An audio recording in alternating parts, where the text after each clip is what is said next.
All right, episode 7. We can't code. Whoop whoop. Every time. Every time.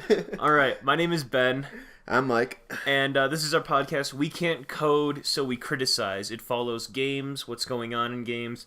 It's got a little bit of news, but mainly it's a lot of just biased opinions, honestly. Yeah, we also talk about movies sometimes too, like in other podcasts. Yeah, pretty much. I hate to use the phrase like nerd or geek culture, but just like stuff like techie stuff.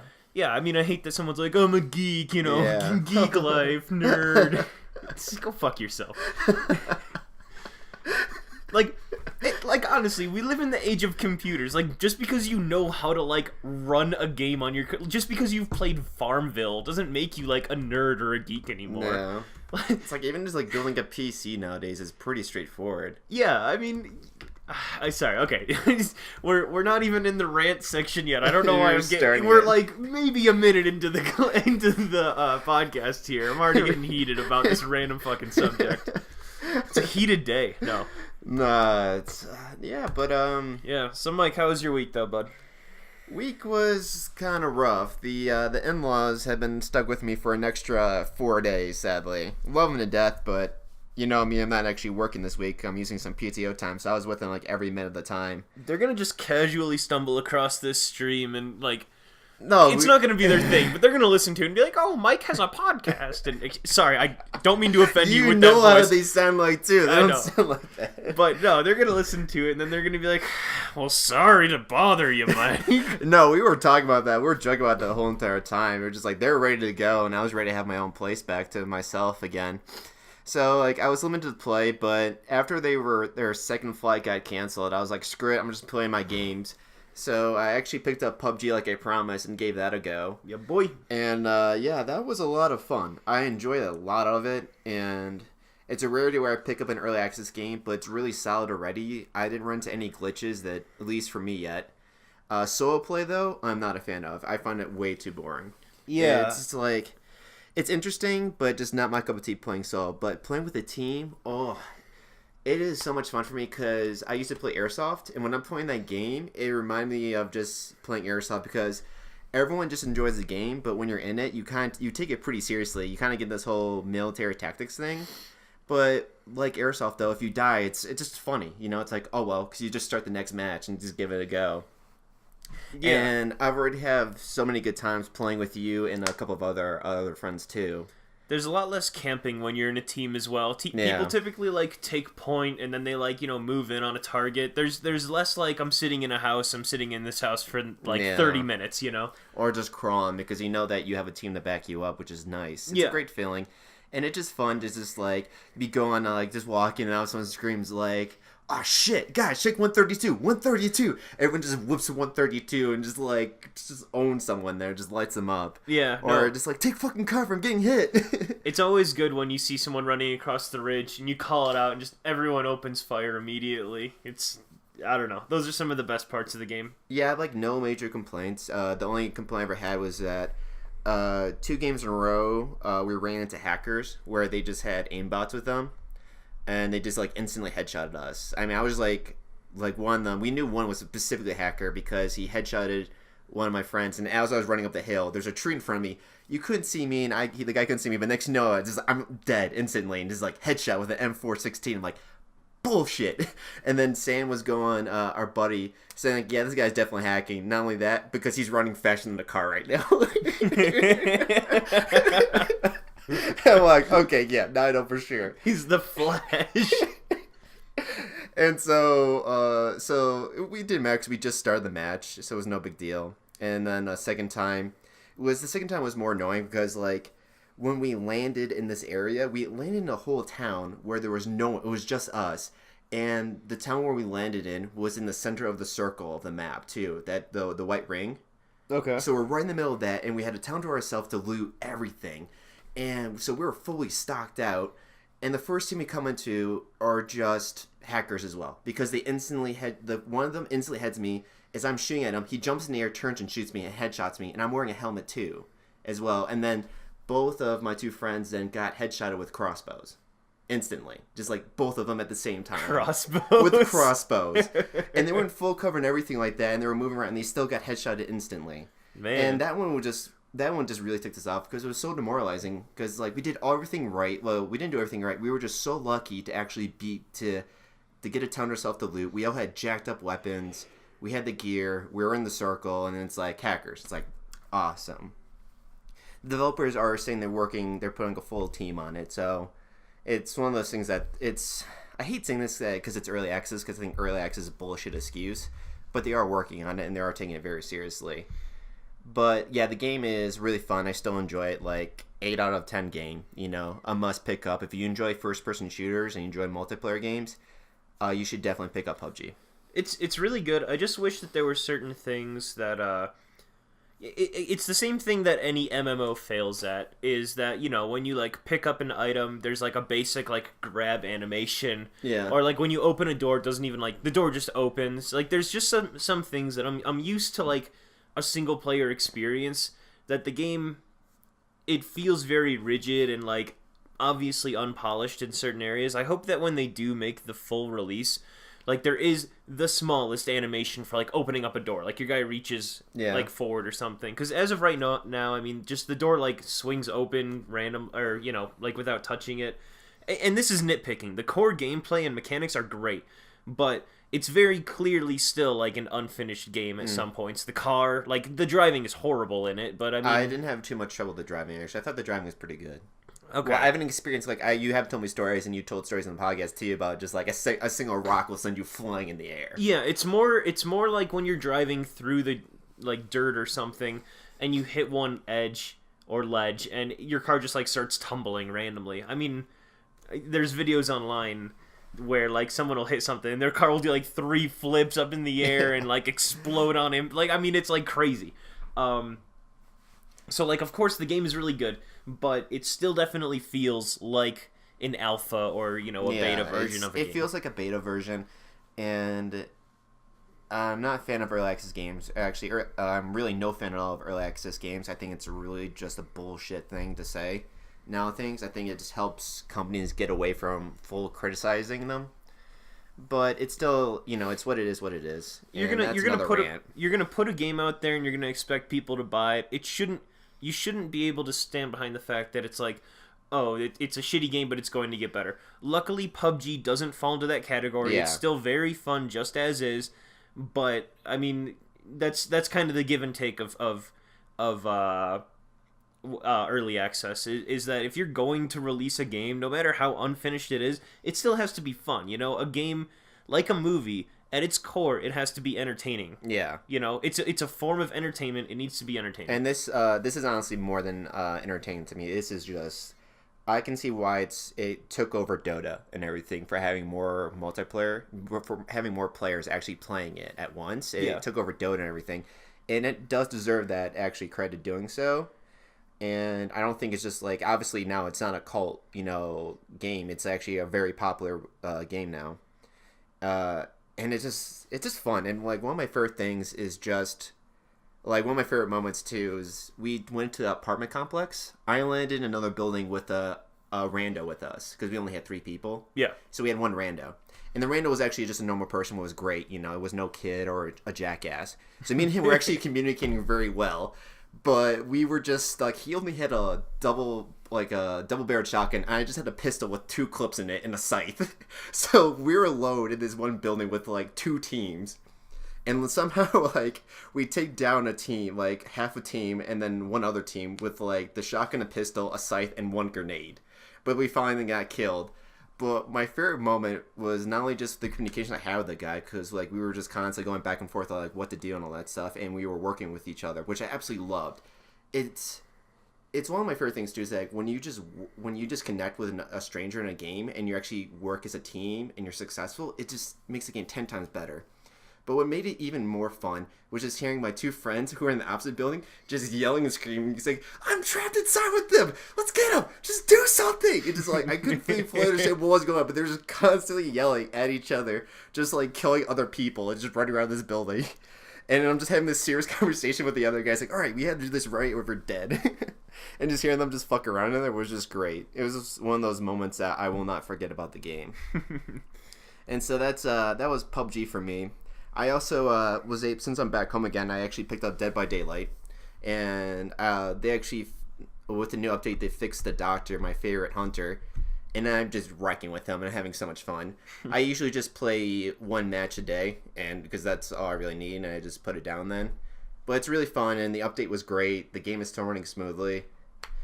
And I really like it too, just because I know that no one can cheat in the game. It's just a straight up simple game, and I love it for that. And so that's another game I played. Those were the only 2 games I actually played today. This week? Yeah, this week. I did say I was going to pick up Remother to play it, but right when I saw it, it said it was in early access, so I didn't. Yeah, so that's an interesting thing. You were explaining that to me last, like a couple days ago, and before the game came out, it didn't give anything except a release date. It didn't have a price. It didn't have anything. And then when it did come out, you were saying that it claimed it was in early access, even though there was no word or anything about it beforehand. Yeah, and the thing what's weird, because like other games that, like when I checked the list on Steam, other games actually tell me before they come out that they're going to be early access, except for this one game, which I don't understand why. And I actually looked it up this time when I decided to look it up again because I was going to talk about that. And apparently they're calling it early access because they're releasing it in chapters, but they're not going to have it, the second chapter, a separate game. It's going to be an update to the game. So it's early access now just because it's not the full game, but the game is done. They're just working on the next chapter of the game. That sounds kind of bullshit. Yeah, which is very It sounds confusing. like they're being purposefully ambiguous about like what the game is or what its expansions are or something. So far, though, it's got 80 reviews and it's very positive. So I'm going to go... I just found this out today that it's because they call it early access because they're releasing chapters, but I'm going to do a little bit more research. And if I'm happy with what I'm seeing so far, and if it is just that they call it early access because they're releasing the chapters and they're not going to be DLC, I'm going to pick up the game and give it a go. Because once again, it does look really good and it does actually look finished. And they say all their scripts and they're saying it's finished. It doesn't say anything that they're being including in it, which is what you see in every early access game. So I'm curious. So I would like to do more research about that. And so yeah, that was kind of what I was doing this week. What about you? Let's see. So I played a little bit more of Mario Odyssey. I finished the game last week, but Nice. And then you got the video out review of it too. Yeah, I released a video on my channel. It's called Dissection of Design. So it's a review video, and anyway, the game, I thought it was pretty good. You know, it was definitely above average. I consider average to be like a 5 out of 10. You know, as I think we've talked about that before. So I don't need to get into that. So the game was good.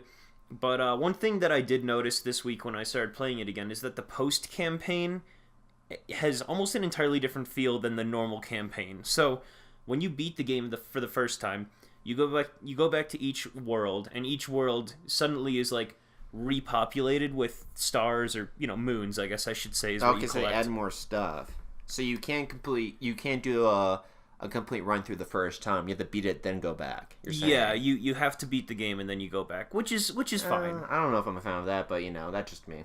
Well, I don't mind going back and replaying the level. The one thing that I did have an issue with, though, is that it has to be able to, if you're going to not include a lot of content the first time you visit the world, it still has to be intriguing. Yeah. And it really, some of the levels really felt like givens almost. Yeah, a lot of moons that you collect, they're just kind of there out in the open, like some... There's no special way to get them. They're just actually there. You can just walk up and pick them up. Yeah, they're just like basic platforming. There's only like one boss per area. There's hardly any mini bosses or anything in the game at all. How did you like finding the bosses? Were they challenging or unique to fight? Yeah, I mean, they were unique. Another big thing with Nintendo games is that they're really, really infatuated with this idea of like the 3-hit kill. So like, if you've ever played a Mario game, typically what you do is whatever it takes to hurt the boss, you have to do it 3 times. Yeah. So, and that's just like their magic number, I guess, which is fine, except that when that thing is really easy to do, like there's a process. There was one boss that like throws his hat, and then you have to hit his hat with your hat, and then like that kind of like stuns him, and then you jump on his head or something. Right. And it was really easy. Like, this wasn't a difficult thing to do. It was a cool idea. The way, I know that sounds like I didn't really explain it too glamorously, but it was kind of cool. But it was such a fast motion that doing it 3 times in a row was like you had no time to really appreciate the battle, you know? Okay, yeah, like the animations the characters had with them, or the design, yeah. Sort of. Like, because they were so stuck on this idea of, like, 3, you never really have an opportunity to appreciate it. Yeah. It just always, I mean, even if it is difficult, or even if it does feel like it's getting challenging, it's over way too soon. And so I guess, I don't know, I really like Mario games. I hate to sound like so back and forth about this. I know I'm probably coming across as like a flip-flopper on this. Well, I mean, you said you like the game, but everything has, there's criticism for everything, even things you love, so. Yeah, I mean, it's like saying that, like, Dark Souls 3 or something was like the worst of the Dark Souls game. Well, it's still a Dark Souls game. Mm-hmm. I'm not saying Mario Odyssey is the worst Mario game. It's not anywhere close to that. It's a great Mario game. But the point is that there's just a standard that's already met for it being a Mario game. And it's already good, you know? It's already a good game. It sort of comes down to, like, there are these things that I guess I've always had with Mario, like the 3-hit. Mm-hmm. That's been prevalent since, like, Mario 64. That's been prevalent since Super Mario World. Anytime you faced Bowser was always 3 hits, and even... Yeah, you jump on his head 3 times. Or you throw him against a bomb. Like, usually with Bowser and Mario 64, you always guard him by the tail and you throw him against bombs. Yeah, but 2D Bowser as well. I used to play a lot of Super Mario World 3, and if I remember correctly, this stayed from the previous... I didn't play 1 or 2 too much, but... It was always you jump on the Koopa's head 3 times. Because the final boss of Bowser in the 2D ones, you just jumped over him, just got the axe. Yeah. And just killed him instantly. But yeah, normally, like, the boss Koopas, you jump on their head 3 times. As a kid, I thought that was the dumbest thing ever for a final boss. It's like, you just jump over him and just take the axe and cut the bridge. I'm like, it just seemed so not like Mario to take an axe and use an axe. And he didn't use anyone, but just the idea of Mario even using a weapon... Like a physical weapon instead of like a fireball seemed so odd to me as a kid. Well, did you hear when they made... So, this is on the same subject, but sort of a tangent here. Is that Mario vs. Rabbids for the Nintendo Switch that came out this year? Yeah. It's that RTS game where you face, you know, Mario characters and Rabbids characters, obviously. But Nintendo was really cautious about Mario using a gun even in that, because he's not a weapon user, really. Yeah. And... So they said that because it's more of a blaster and not a gun, then he's fine with that. It's like, who, you know, what kid is going to, like, look at it and be like, oh, that's not a gun, that's a blaster. Like, what kid isn't having that knowledge? It's just a stigma that it's just more of a PR thing, you know? They don't really honestly care. They wanted just their PR to be as friendly, family-friendly as possible in the end. That kind of makes sense. It makes sense that they might say, like, oh, we don't want Mario to have guns, and then they go ahead and show guns, and... Yeah. Like, that makes sense that, to us, it's like, no, that's the same thing, and they're probably saying the same thing, like, yeah, guns and blasters, same thing, but the point is we have this news story to show, oh, we're anti-gun. No, and the same thing, like, in, with paintballing. If you ever run a paintball, ever been to talk to someone who runs a paintball field, and how they talk to, like, parents are there and just people who actually paintball, you always see them call paintball guns markers and not paintball guns. And then when they talk to everyone else, they just call them straight up paintball guns. But, you know, they call it markers when they talk to people who don't understand paintballing or are very sensitive to the word gun, you know, all that stuff. And it's the same thing with Mario, I think, as well. It's like, they don't give a fuck, you know, they know their arms doesn't really care, but it's just from the outside of it for, you know, parents who are buying for the kids, they don't want to, you know, the saying, like, oh yeah, Mario uses a gun to kill things. No, he just uses the blaster to blast them away. Yeah. It's the same thing, too, actually, when they had a whole PR thing when people were saying that Mario possesses people. They didn't, like, they were sending, like, a whole thing as, no, he doesn't possess people. He just, like, I forgot what the terms they were using, but they made sure to make sure that no one said that he possessed, you know, the characters and anything like that. Because they said that was too ghost-like or too horror-feel-like, something like that. They just didn't like the too word. Too satanic or something. something. Yeah, exactly. Thank you. That's the word I was looking for, yeah. So... It just, like, it's all just PR. And they just, Nintendo really tries the hardest to be just family safe to the public as much as possible. And that's why they are also very strict when releasing their product on, like, YouTube and other stuff, is that they just, you know, it's just impossible to control it, so they do as much as they can to make sure that they don't get any bad PR. That makes sense. So sorry, I know we kind of got off track there, but just to summarize, Mario Odyssey, I played it initially. I thought it was a pretty good game.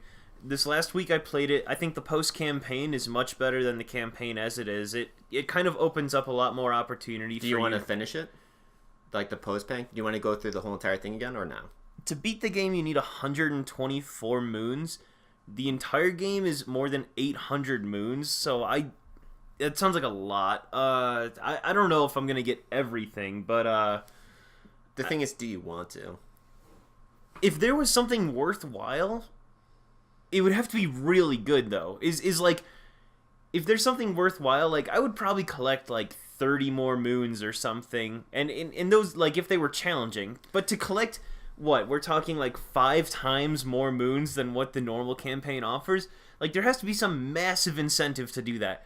And if the game is more fun in collecting each of these moons, then sure, of course. Like, then the fun of collecting the moons is its own reward. Yeah.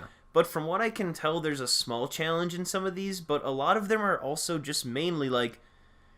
The same as last one, you just see it and you grab it. Yeah, so, like, obviously Peach gets saved at the end. I don't think I'm spoiling anything by saying, the good guys win, you know? It's a Nintendo game with Mario. Mario always gets the princesses. So pretty much what happens is that then you go to each world, and so there's 13 worlds. So that means that 13 stars are dedicated to just finding Peach in the worlds and saying hey to her, and she gives you a star. The same thing is also for one of the Toad characters. If you've ever played Captain Toad Treasure Tracker...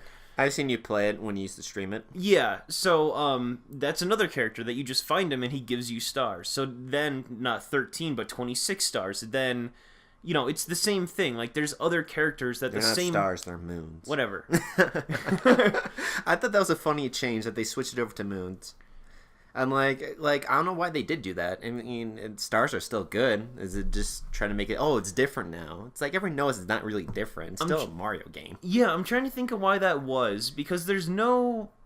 And honestly, the moons look stupid compared to the stars. I mean, the stars are iconic, you know? I don't know about that. I mean, you can say what you want, well, but I just don't see the reason why they would do that, and I don't think stars are iconic. It's not like I'm not saying it's losing a point because it's a moon instead of a star.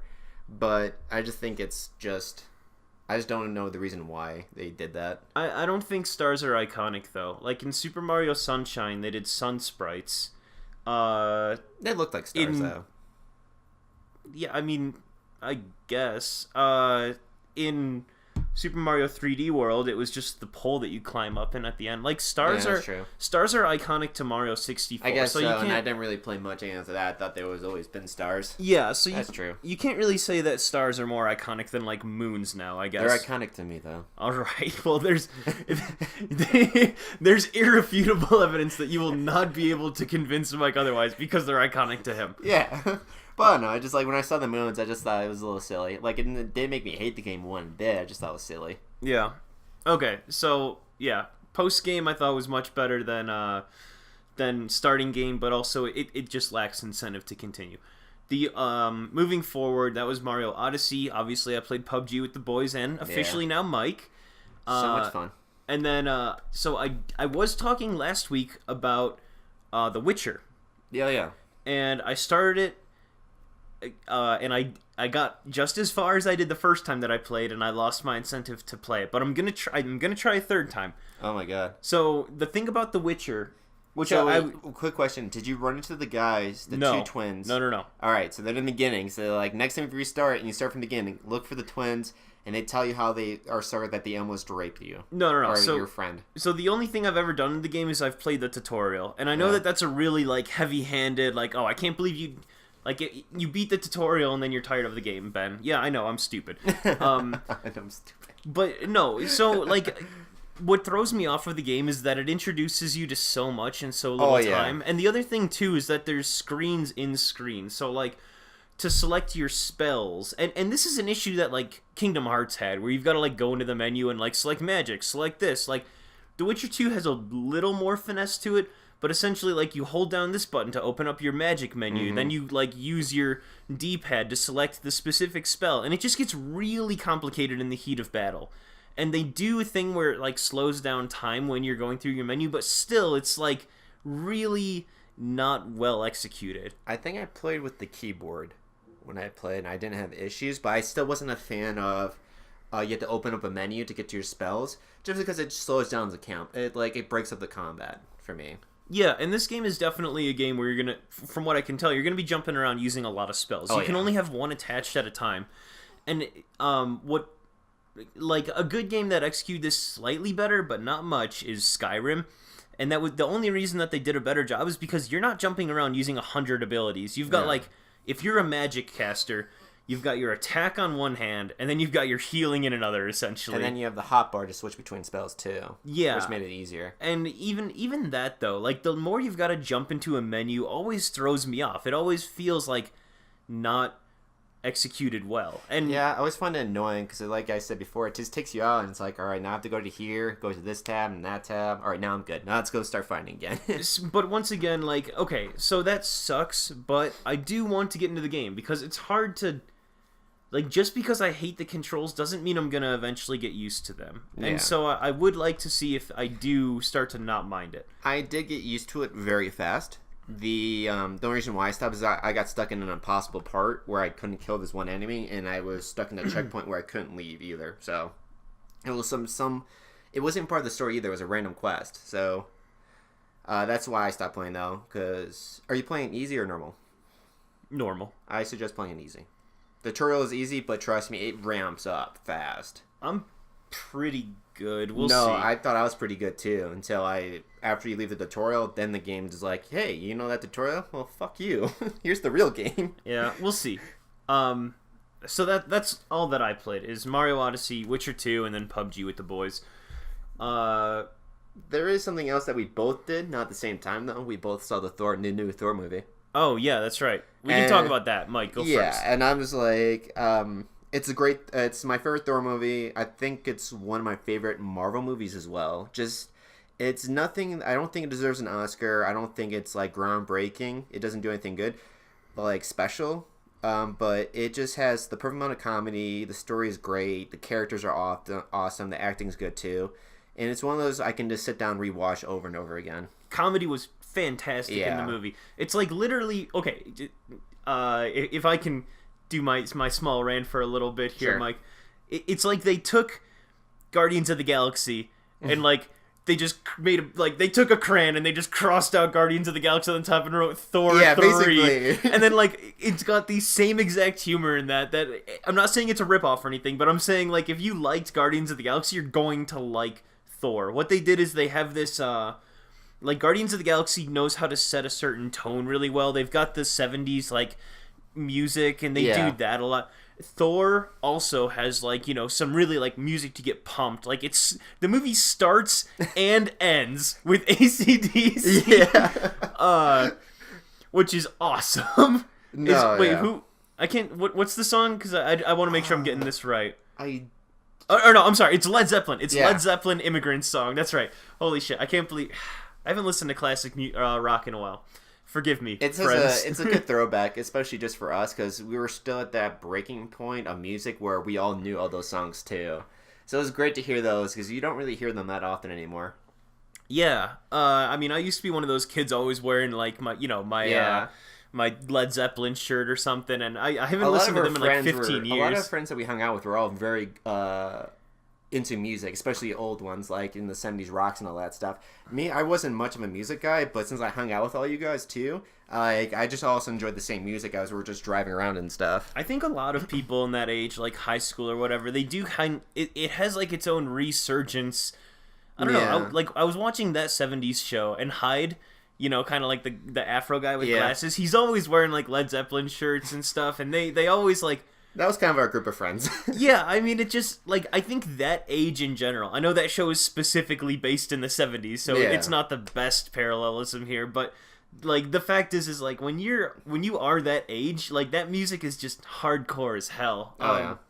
It's great. But no, sorry, getting back to Thor. So many sidetracks. So, yeah, right? Like, what the fuck are these two guys talking about? Okay, right, we're talking about Thor. So they had a really good tone. Like, the music did a good job. Holy shit, the color in the movie was awesome. I mean, if you take a look at any Marvel movie poster and then you look at Thor Ragnarok, it's like fucking trip, man. Honestly, I mean, it is Guardians of the Galaxy, but just like... I kind of want to look to see if it was the same writers, because the comedy was so on point. I think it might have been the same director who did Guardians of the Galaxies. Because it felt exactly like that, and what I really liked about the humor too is that none of the humor was like cringy at all. I never cringed at any of the jokes one bit, which I really appreciated too about the film. I'm gonna look up the directors and stuff now. I never actually, when I was watching the movie, there was never any feeling of urgency or like threat. I don't know what the word I'm looking for, but I never thought I was never really worried for the characters at all, because it was pretty obvious that they're always going to make it. So there was never, what's the word I'm looking for? Like thrill or intensity?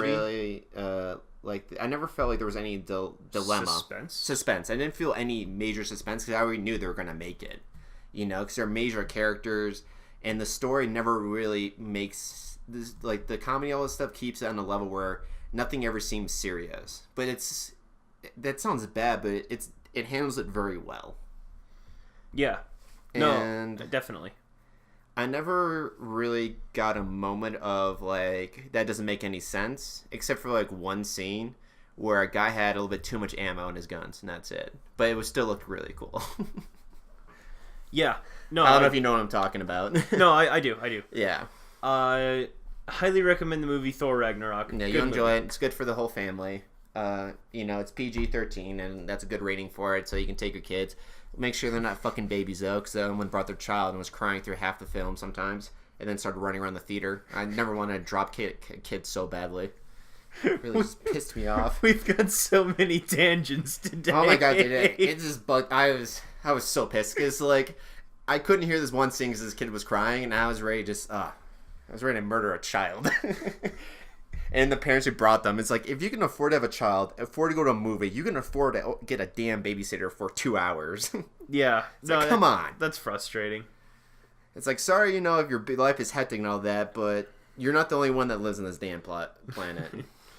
Then also last week, so I was talking about games that I couldn't find anything this last week that I wanted to pick, or that was coming out that looked interesting to me, but I was debating between those 3 games that I was looking at picking up. They were Dying Light, A Night in the Woods, and The Witcher 3. So I did play The Witcher 2, like I said.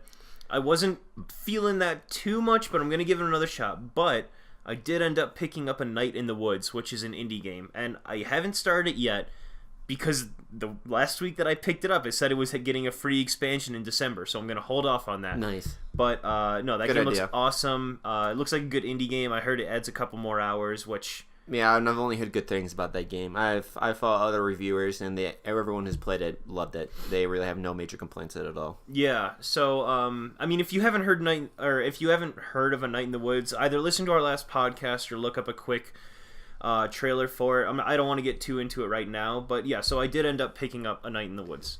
Yeah. The only thing I wanted to say is that I would be hesitant with Dead by Daylight. Oh, no, Dying Light? Dying Light, sorry. I don't know why I keep on saying Dead by Daylight. It's just stuck in my head. But yeah, Dying Light was the people also made Dead Island, and Dead Island was a good game, and it's the same thing. You're just on an island with zombies. But it had a huge flaw in that every area that you loaded into, zombies spawned in the exact same place doing the exact same thing. And I played that co-op with my brother, and it was really fun until we realized that. And we realized that halfway through the game, and it really took a lot out of it for us, because you do a lot of, like, going back and forth in the game. So you go in the same areas multiple times, and it just, like, after you realize that, it takes out the urgency and the scariness of the game, because sometimes the zombies come out of areas you don't expect, but after you realize they're going to keep on coming out of there, it's like, all right, whatever. Yeah. And so I'm worried about that game.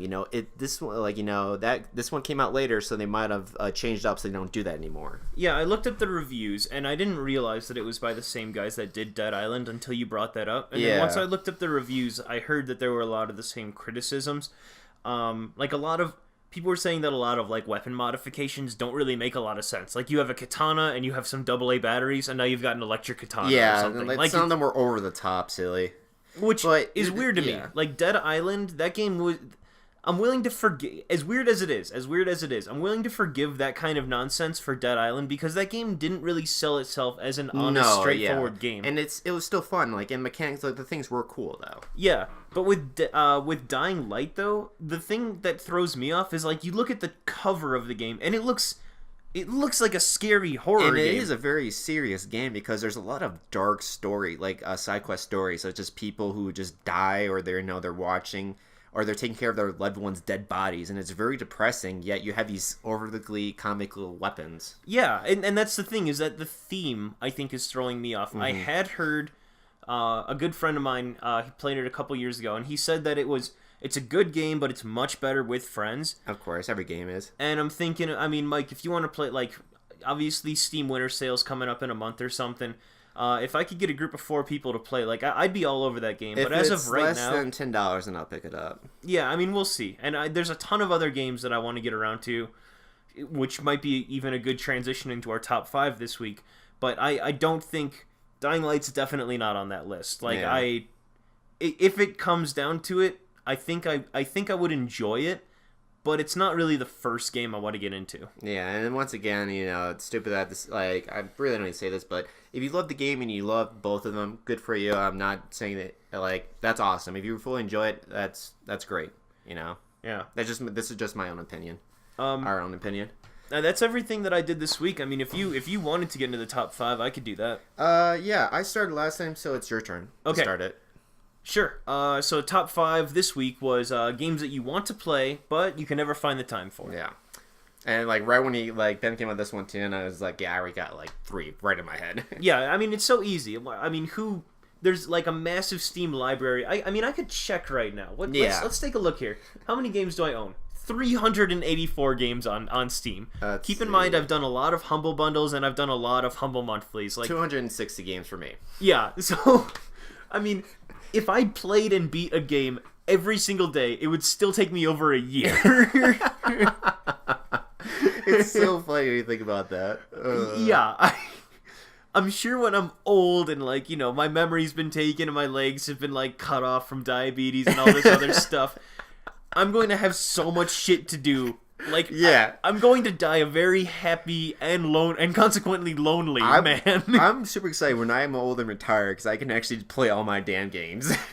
I'm just so excited for that time. Pretty much, Being a gamer is just amazing just for retirement. Because, like, just these backlogs are just a more future investment, like you said, to when we have, like, nothing to do after we're retired. It's like, well, might as well just play a game. Yeah, can you imagine? That's like the equivalent of, I mean, yeah, in 50 years when we're retired or something, that's like the equivalent of someone, like, just getting around to playing Pong today. They're like, I finally have time to play this Pong game everyone's talking about.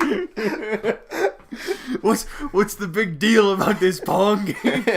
He's like, I can finally unbox my Atari console system, my home entertainment Atari console. What's better, though, about our generation is that a lot of our games are not just based off graphics, so that now more of games today are based off their artistic looks.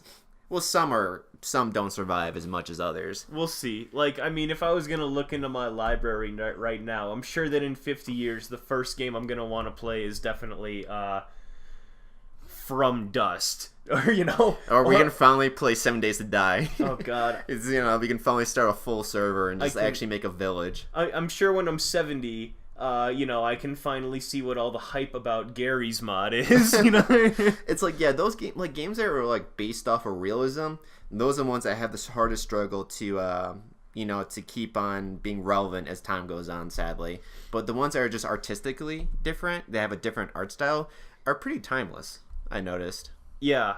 I mean, as long as the controls are tight, like, the game doesn't really suffer too much. Yeah, or they finally get a fucking early access. Okay. That's a rarity. So, games you want to play... No, it's fine. It's like Tangent City over here today. Yeah, I know. Games you want to play, but you can never find the time for. Number 5 is Batman Arkham City for me. Yeah. I've heard the game's awesome. Is that the latest one, or is that the second one? No, so it was... Arkham Asylum was number 1. Arkham City's number 2. Okay. And this one has a pretty big ending. I know what it is already, and that's a big reason why I haven't played it yet, but... a game is about the experience. Yeah. It's not about the end goal. So that's which I don't mind too much about spoilers. in games, especially in open world games. I'm still like, I'm not gonna say any spoilers here. No, I know. I respect to keep things secretive so people can fully enjoy the story. But like for me, it's like the ending, but it doesn't really matter in Batman because it's an open world game. Yeah, like a lot of the game, it's not a story game specifically. It's good that a game has story, but that's not the reason that you play it. People play Batman games because of the combat. The story obviously is good, but to see like those nostalgic characters. I mean, like when I played Arkham Asylum, I thought that a lot of the takes on those characters looked really cool. Like Joker looked legitimately sweet. I love their style. Yeah. And like Batman, he's he's always just kind of Batman, but like Batman. Who's There's Joker. There's Gordon. The Scarecrow. I always love seeing how people do the Scarecrow. Yeah, Scarecrow's cool. I really like Gordon though. Is he a cop or detective or chief or whatever? He's the chief. Okay. Chief Gordon? No, that's not right. Yeah, he is. He's the chief. Alright. But yeah, so I don't know. I think that Is he? No, he isn't, because I remember in the movie the black guy was there was a black chief actually. He was head of charge. So yeah, he's like head detective though, something like that. Yeah, I think he becomes a chief at the end. No, he becomes a chief at the end of one of the there's 30 Batmans. So once again, I'm not a big comic fan, so I think let's look this up. I'm just gonna look it up because I always forget. Commissioner. He's a commissioner. Oh, yeah. I don't know. Honestly, I don't even know what that means. Do you know what that means? No, but I was. The thing that's funny is like I was looking to say Constable Gordon for a long time, so it's funny to me that commissioner. I was like, I'm close, Close enough. So, Arkham City. It looks like a good game, and I've always heard good things about it. I've never got an issue with it. I started playing it a while ago, and I just never really circled back around to it. Just not to cut you off, but can I say something what I really enjoy about just media's getting back into comic books is that I always love to see how they change it for their own style, because even with the comic books, they have so many different dimensions and series where they change the look of the characters and all that stuff, like all the heroes. And I'm always excited to see how they change them now and all that stuff. Yeah, no, I agree. I mean, like, the new Batman, well, I guess not new anymore, but, like, the Joker and Batman and... I like the serious tone they have, and, like, they try to add a touch of realism to them a bit, and it's really cool. Definitely. So, yeah, that was your number 5? Sorry. Yeah. So many tangents today. No, it's fine. I don't really have much to say about Batman. No, I mean, this is just top 5, Like, this one, there's not much to say. This is just what we want to play, but we just don't have time for. Yeah. So, I mean, I just... And these are all games that I own, by the way. I didn't pick a game that I don't own at all. Yeah. So, like, these are games that are either free or I own. Like, they're sitting on my shelf. They're ready to go. It's just like a download away or something. I only have one that I don't own. Yeah. So number 4 is The Secret World Legends. So if you're unfamiliar with this game, The Secret World was a game that was released a couple years ago, more than a couple years ago, and it's an MMO, but it focuses more on story. And it's a really cool game. I like the mechanics of it. The class system's super cool. So what you do is you can pick like 2 classes, and then that class makes up your style of fighter, if that makes sense. So you can use like handguns as a weapon, and you can also use like a katana, and that makes like that combination of those 2 weapons and like working on those skill trees, that makes you like an assassin class. We played a little bit together, and I think your last character has like an M16 and a sledgehammer. Yeah, I used a sledgehammer and a shotgun. And it was a shotgun, that's right. And I was more like a support/healing class. Like, I had a lot of moves to, I forget what it's called, but it was like a disturbance. Like, the enemy, I would stun them? Yeah, I would have stuns, I would have like confusion, armor breaks, and a lot of debuffs. Mm-hmm. So... Secret World Legends is like the reimagining of the Secret World. So the game was originally, I think, like $20 or $30, and it started out popular, and then obviously, I mean, unless you're like World of Warcraft, the game is not going to stick around forever. So what they did is they did a free-to-play model. So now this game is officially free, and they rebranded it to be called The Secret World Legends. And what they did is they changed a couple things around, where there's now a proper leveling system. As before, leveling wasn't a big thing. It was just like you kept raising up your skill in shotguns or your skill in assault rifles or katana or hammer or whatever. And then like that was how powerful your character was, is how proficient you were in those weapons. With your weapons. In this game now, it's I guess I haven't played it obviously because it's on my list, but I've heard that they switched it up. There's actually proper leveling now. And I mean, it's just the one MMO game aside from World of Warcraft, which I played forever ago, but it's the one recent MMO game that I really felt like I had a good group of friends to play it with, and we all were pretty jazzed about it. I mean, honestly, MMOs, it's about the community, and like I had a really good time playing this game. So yeah, number 4, just if I was gonna pick it up, I would have to get it with a group. But the fact that it is free makes it like maybe I could get a group. Maybe I could like scrap a group together, but we'll see. Number 3 is Bloodborne, which I haven't really been a big fan of Dark Souls games, but I haven't really given them a proper chance, is what I should say. I tried getting into them, and I do like... Dark Souls is fun because they remind me kind of just like Zelda, the Nintendo 64 version of Zelda, Ocarina of Time. Just the exploring of it was really good, but man, that combat is just... brutal. It's just brutal, and I have friends that have all beaten it, and it just like... And I know I can beat it, but it just, God, it's still, so much work goes into that. That's the thing. So, the other games, Batman Arkham City, I kind of know the story, and it's not a huge part of it, but it does kind of take away, like, I already know the payoff of the story to play it. Secret World, I kind of need a group to play with people to fully enjoy it. Bloodborne is that, it's just... to play it a lot just to get good, and you can't really stop because you need to keep your mechanics tight in it, because every minute counts. Every second. And I don't have a problem with playing a game over and over and over again, or a boss over and over and over again, but this is just straight up, I don't want to spend that much time trying to do that. Yeah. If I could play like 3 indie games and really enjoy that experience versus just playing one boss over and over in Bloodborne, I mean... Like, I like original and new experiences, but at the same time, like, I understand that the payoff for beating this boss is going to be fun. It's going to be worth it. It's going to feel great, because I remember I got that great feeling when I played Dark Souls, I think it was 2, when you fight the Griffins, yeah, you ring the bell. Oh my god, just killing them, and it, like, just killing both of them felt so good, especially after you realize you have to fight 2 of them. Oh man, that felt really good, and just fun to go up there and ring the bell. That felt great. But sadly, then it was just like, I forgot what happened. Actually, I don't know why I stopped playing Dark Souls 2. Oh yeah, Dark Souls 3 came out, and then I was trying to play that at the same time with a friend. But then I ran into a boss where I just like couldn't beat him, and I was like, oh fuck it. Yeah, see, I only did like the first 3 or 4 bosses in Dark Souls, including the Griffins. Yeah, Dark Souls 2. Yeah. No, this was Dark Souls 1. No, it's Dark Souls 2. Dark Souls 1 is a different game you're thinking of. There's a part where you're on a roof and you gotta ring a bell. Yeah, that's Dark Souls 2. No, is it? Oh, no, I think... let's see. I never played Dark Souls 2. I guess I'm just saying that. I mean, we can look it up. If you want to look it up, you can keep on going. All right, I'll wrap up my list, though. So, yeah, that's my top 5. Is Batman Arkham City, just... lost incentive because I already know the ending, but it still looks like a good game. Oh, yeah, I'm stupid. I was thinking, they called the first one something else. Like, there was actually a game before Dark Souls, and but it was called something, I think it was something Souls, but they said that was actually the first Dark Souls game. Demon Souls, yeah. Number 4, Secret World, because I don't have a group, and number 3, Bloodborne, just because it is a very intensive, a lot of hours into the game type of game.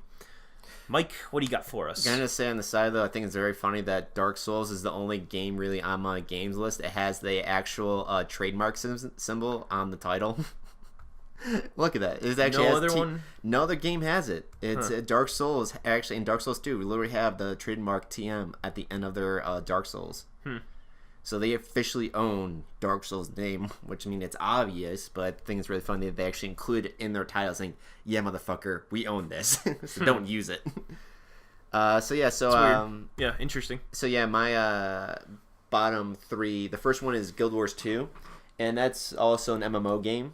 It's one you bought it to, you just paid once, and then it's actually an MMO where you just paid once for it. And what I really enjoyed is I love the fighting style in that one because it's based off of aiming as well, and you can dodge attacks too, which I absolutely loved. So you can do more than just stand there and just constantly just hit a button over and over again. You actually have to move around and attack, and it's actually very fluent and fun. And the community in it is really good too. One of my memorable moments was that I was just walking around, and I came across this cave where it had so many enemies in it, and I could get near the end, but I couldn't kill these last two guys. And so when I came back to it, I noticed someone just walking by, and I was like, "Hey, you!" And he goes like, "Yeah, can you help me just clear this cave? It will take like 5 minutes, maybe." He's like, "Yeah, sure." So we just go in there, clear the cave, and nothing else happened. Like there was nothing at the end of the cave. Just got experience for killing like these two giants or something like that. But it was just cool, it was actually one of my first like full experience of just actually having like sort of communication in MMO and like succeeding because I took that the opportunity to talk to someone. But yeah, it's also like one of the first MMOs I played and made 5 different characters and leveled up really quickly too. And they added more stories to it. I just don't have time to play it though because it's an MMO and I don't really have time anymore for MMOs to play. Yeah, I liked Guild Wars 2 when we played it. And I just love the characters and design of it.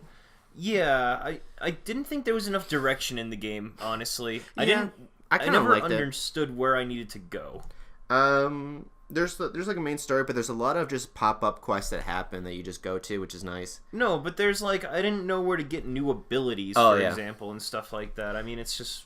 Yeah, I didn't have issues because like I replayed it 5 times, making multiple characters, so I caught on. So that's my number 5. My number 4 is Stalker. I don't own Stalker, but I've always wanted to get into the series.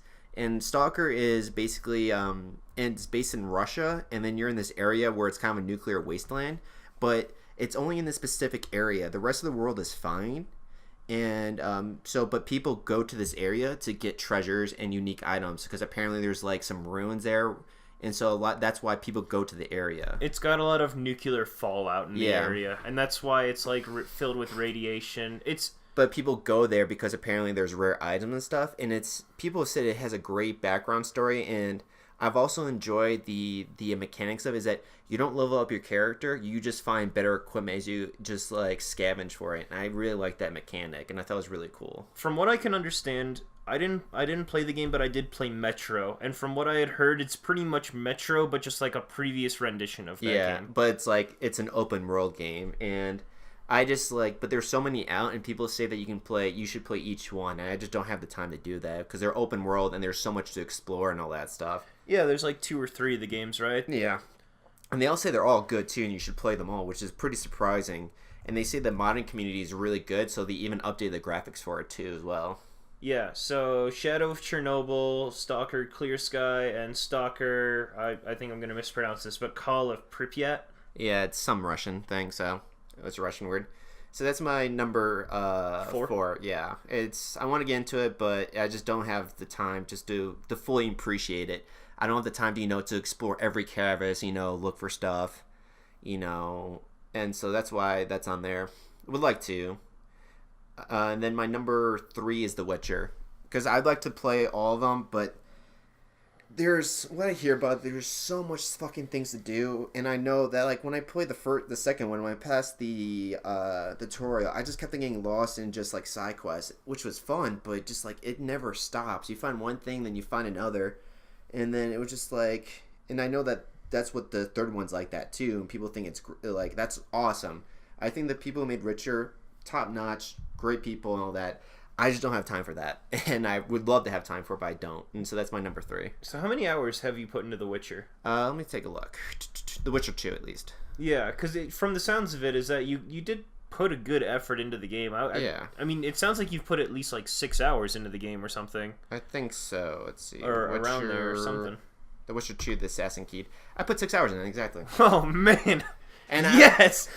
Nailed it! That was such a shot in the dark. And that's just after the tutorial and doing maybe 2 side quests, Damn. And then I got stuck when I came across this random, I remember, because I went to the woods because a woman was promised to fuck me. And so she turned out, I was like, yeah, no, I'm not going to do that. I'm here to rob you with my gangs of people. And so after I killed them, I had to walk back to the village. And I was walking back to the village. I came across this one of the guys saying, "Hey, can you help me? My friend fell down this like ruins. He's trapped in there. I need you to help me get him." I'm like, "Yeah." I'm like, "All right, that'd be nice." I'm like, I was trying to roleplay, and I was trying to see if my character would do it. And I'm thinking he might help out. And so I go over there. And that's when I got trapped in this area, and I had to fight this ghost that kept on kicking my ass over and over again. I'm like, I can't play this. It's too hard. And I didn't want to restart over again because I already put 6 hours into lower the difficulty. So I was like, fuck this, I'm done. I also just didn't have I just didn't want to lower it out of pride too, but I might pick it up again. But there's just so much to do in that damn game. And especially now doing this podcast stuff, I need to, play other games to talk about. I might set some time up where I might have it so I at least play 2 hours a day or something of it, or maybe 1 hour a day so I can get through it then. Yeah, I mean, 2 hours a day after a full-time job. It's stupid to say that's still like a lot of gaming. It is, and I work 10 hours a day right now already, and I travel, so I'm stuck in hotels, and it's like, oh god. So that's what really affects me to playing games, especially multiplayer games too. So I'm really hoping I can find a job around town pretty quickly, and I got some leads too, but that's personal stuff. But yeah, that's my bottom 5: Guild Wars 2, Stalker, and Witcher. Okay. And what about your number 2? All right, let's take a look. My number 2. Oh yeah. So earlier this year, I bought Horizon Zero Dawn, and I played a little bit of it. The Sony one with the robotic dinosaurs? Yeah. I want to play that game too. It looks so good. I only heard good things about it, and it just, like, what I really appreciate about it is that, like, I watched some gameplay of it, just, like, from the demos, and there's just a scene where you fight this giant T-Rex or something like that, and he destroys, like, he throws stuff at you, and it literally destroys the land where it actually makes divots where you go into and all that stuff, and I really appreciate that depth design and stuff, and I'm like, it looks so good. Sorry. Spoilers. Everyone knows it. I'm going to play I just said I'm going to play the game. I always said it was a giant T-Rex. You already know there's going to be a giant T-Rex. I don't know about the divots, though, Mike. You ruined it. Divots. You think Alright, so yeah, Horizon Zero Dawn. I picked it up, gave it a shot. When did you pick it up? Oh, like in April or something. Fuck. I got distracted. I played it for a bit.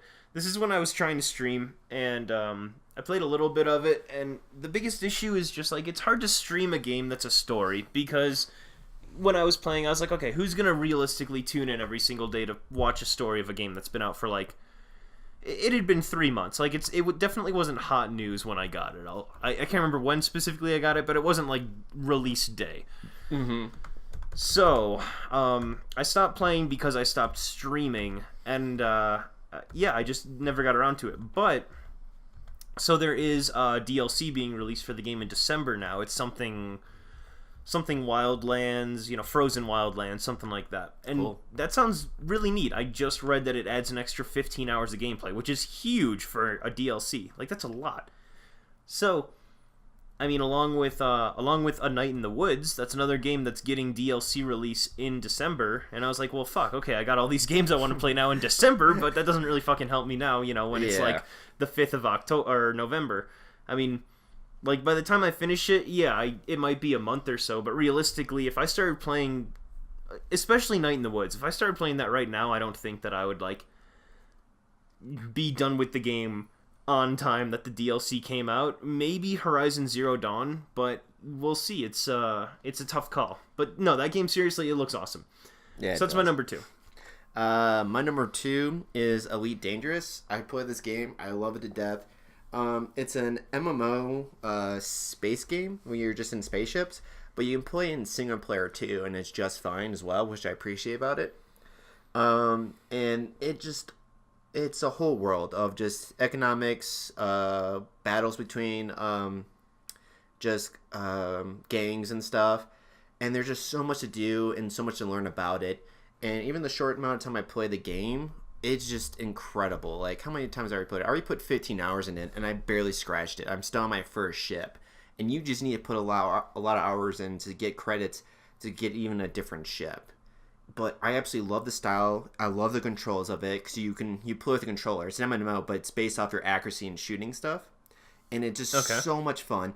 And which was difficult, was that you actually had to you had to actually make your own control layouts for your controller. It doesn't give you one.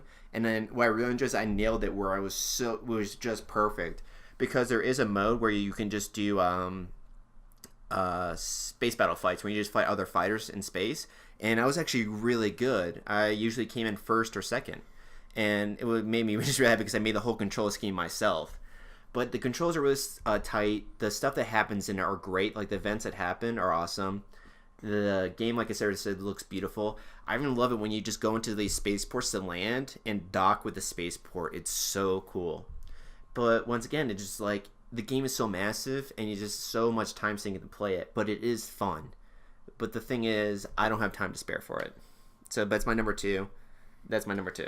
Yeah. Elite Dangerous. Honestly, I don't know too much about the game. It's kind of... it seems like slow moving.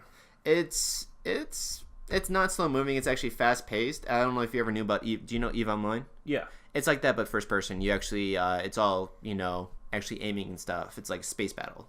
Okay. Controlling. Because I remember, maybe it was this year, maybe it was last year, like, people were looking for aliens for a while, and someone actually found... Yeah, because there was beacons laid out, and someone was actually able to find an alien ship. Yeah.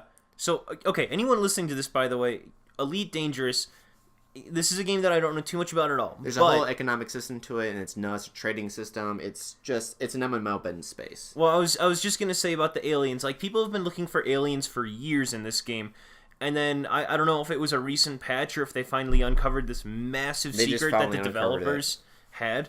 But it's such a cool experience. Look up online, like, meeting the aliens, or Elite Dangerous aliens. It is some of the coolest stuff you've seen. They put so much time and detail into making it seem like this wild, outlandish encounter. Like, the guy's in a spaceship and then he like warp travels and he loses. It's so cool. It's honestly just the coolest freaking cut. It's not even a cutscene, but like something happens. Yeah. You can't control your ship. Something happens. And you just make contact with the aliens. And one of my favorite things to do in the game was just to explore, because when you explore, the game is so fucking massive, is that even when I started playing this game much later in, I was still exploring new areas, and when you explore new areas or areas that some space stations don't have, you can sell them that information for money, for a good amount of money. So that's what I was doing for just money, is just exploring areas. And they even now have it where you can land on planets and control like space buggies and stuff, space vehicles on planets now. And you can start mining stuff on planets as well. Oh, that's really cool. Yeah, it's just insane. And, like, people can even fly to the planet and shoot at you, too, when you're in the vehicles as well, though. And it's just, like... The game is just so massive with what you can do with the game. And they keep on working on it. And they're still working on it, too, as well. But, yeah, so that's my number 2. Alright, my number 1 is a game that I started. I played I didn't even just start it. I put 65 hours into it. And I never finished, and that's Persona 5. So this game has a 90-hour-long campaign just for the campaign, not even for like 100% completion. I put 65 hours into it, and I got pretty far, and the game's awesome. I love the game. I thought it was great, but yeah, it just like after a certain amount of time, the story started to feel like it was being dragged on. Like pretty much to give a brief description of the game. Is like the most stereotypical Japanese anime RPG story you could possibly think of. But you play as a bunch of Japanese high school kids, and there's like monsters, and it almost feels like a mashup between like Pokemon and Final Fantasy. The combat system, it's turn-based, but it depends on like which monsters you have like equipped, or personas you have equipped to each person. It's really weird to explain, but it looks really cool, and the story was engaging for a while. Yeah, I think it looks cool, though. I think it's fun to watch, and man, it's boring as fuck to play. It's not my type of cup of tea. I like it a lot. The biggest, obviously it's my number 1. No, yeah, and I enjoy watching you play it, too. Just also with the dialogue, it's just ridiculous. Yeah, it's pretty good, but, so, like, the reason that I stopped playing it is because you start out, and the whole thing is, like, you can go into people's minds, and like if someone is a bad person, each world it's a weird story to describe. Each world that you go into is based on their personality. So if the person's evil, it's a much darker theme, and it captures the theme of why they're a bad person. Yeah, so like the first mine that you go into is this coach for a high school team, and he's like being abusive to the students and whatnot, and so like you go into his mind, and he has like each mind is like a castle or a fortress of some sort. So his mind is actually a castle, and he's the king of the castle. Because that's how he sees himself. Yeah, exactly. It's how you see yourself. Half naked too. And yeah, but there was like the game started out interesting because this guy, he like went to your school. He was a teacher. The next guy, you also kind of knew him, and there was like a reason for you to specifically go after him. And then as the story continues, you start to just face off against these characters that like you've never met, but they're like political figures and stuff. And like the story becomes it gets so the story gets such like a larger image or a larger picture that you feel so detached from each person that you're actually fighting. It's like, it comes from, like, I don't care who the fuck you are, so why am I even doing this? Yeah, pretty much. Like, initially, like, when you're fighting this high school teacher, when you're in his mind, like, trying, like, each enemy you destroy, or, like, how closer, or, like, how much danger he senses he's in, like, it changed the day-to-day actions that, like, how he acted, or, like, you know, what happened. And, you know, maybe that was just, like, heavy storytelling at the beginning of the game, but essentially now, like, all you do after 65 hours from like going into like this political figure that you've never met, you don't have to know the person or anything. So you don't see him during your daily life because the game follows your daily life. Yeah, but you don't ever run into the political figure, so you don't really see the side effects you have on him as you go into his mind trying to defeat that area. Yeah, you're saying. Yeah, you don't see the day-to-day changes or like the day-to-day issues that this guy is causing, or like how he's evil or anything. And I guess that's what kind of drew me away, is the game is really cool. I like the combat, I like the story, I like the leveling up system is just classic, you know. I like those old school types of games. But it just felt so detached after a while. Yeah, because then like your everyday situations that you have to go through become even more mundane because you can no longer see what's actually going on or what's changing. Mm-hmm. So yeah, that makes sense. So that's my number one. To recap, number 5, Batman Arkham City. Number 4, Secret World Legends. Free-to-play game, by the way. If what I was saying sounded cool at all, give Secret World Legends a try. Number 3 is Bloodborne. Number 2 is Horizon Zero Dawn. Number 1 is Persona 5. Mike, what you got? Mine was, I already brought up, is EVE Online. It is my favorite MMO. I absolutely love it because one is you don't grind anymore to get experience up. Everyone to level up, you just download the new ability to yourself or upgrade the ability by downloading it. So all it does is actually take just real time, and which some people think would be weird, but it even upgrades when you're not even playing the game. So it's like, if it says, oh, this is going to take 2 hours, well, you can then just turn off the game and then just do something else with your life, and then 2 hours later it's up. But some people like, then why even play the game? Well, the main purpose of the game is actually to gain money. And you can gain enough money in the game where you actually don't have to pay because it's MMO, it has a monthly fee, but you can actually get the in-game money and actually buy a monthly subscription then. Mm-hmm. And so you don't actually have to pay for the game anymore after you like create a business that is profitable enough to do something. And there's so many like ways to get money. You can be just a trucker. You can be an explorer, which is mine because I love their exploring system. It's really well made. You can be a bodyguard. You can be a bouncer. You can be just trades. You can be a mechanic. You could also be someone who just makes bullet ammos for ships because you have to buy ammos. Not with real money, just with in-game money. You can make you can be just a guy who makes ships and sell ships to other people. The economics in that game is freaking tight as hell and really good.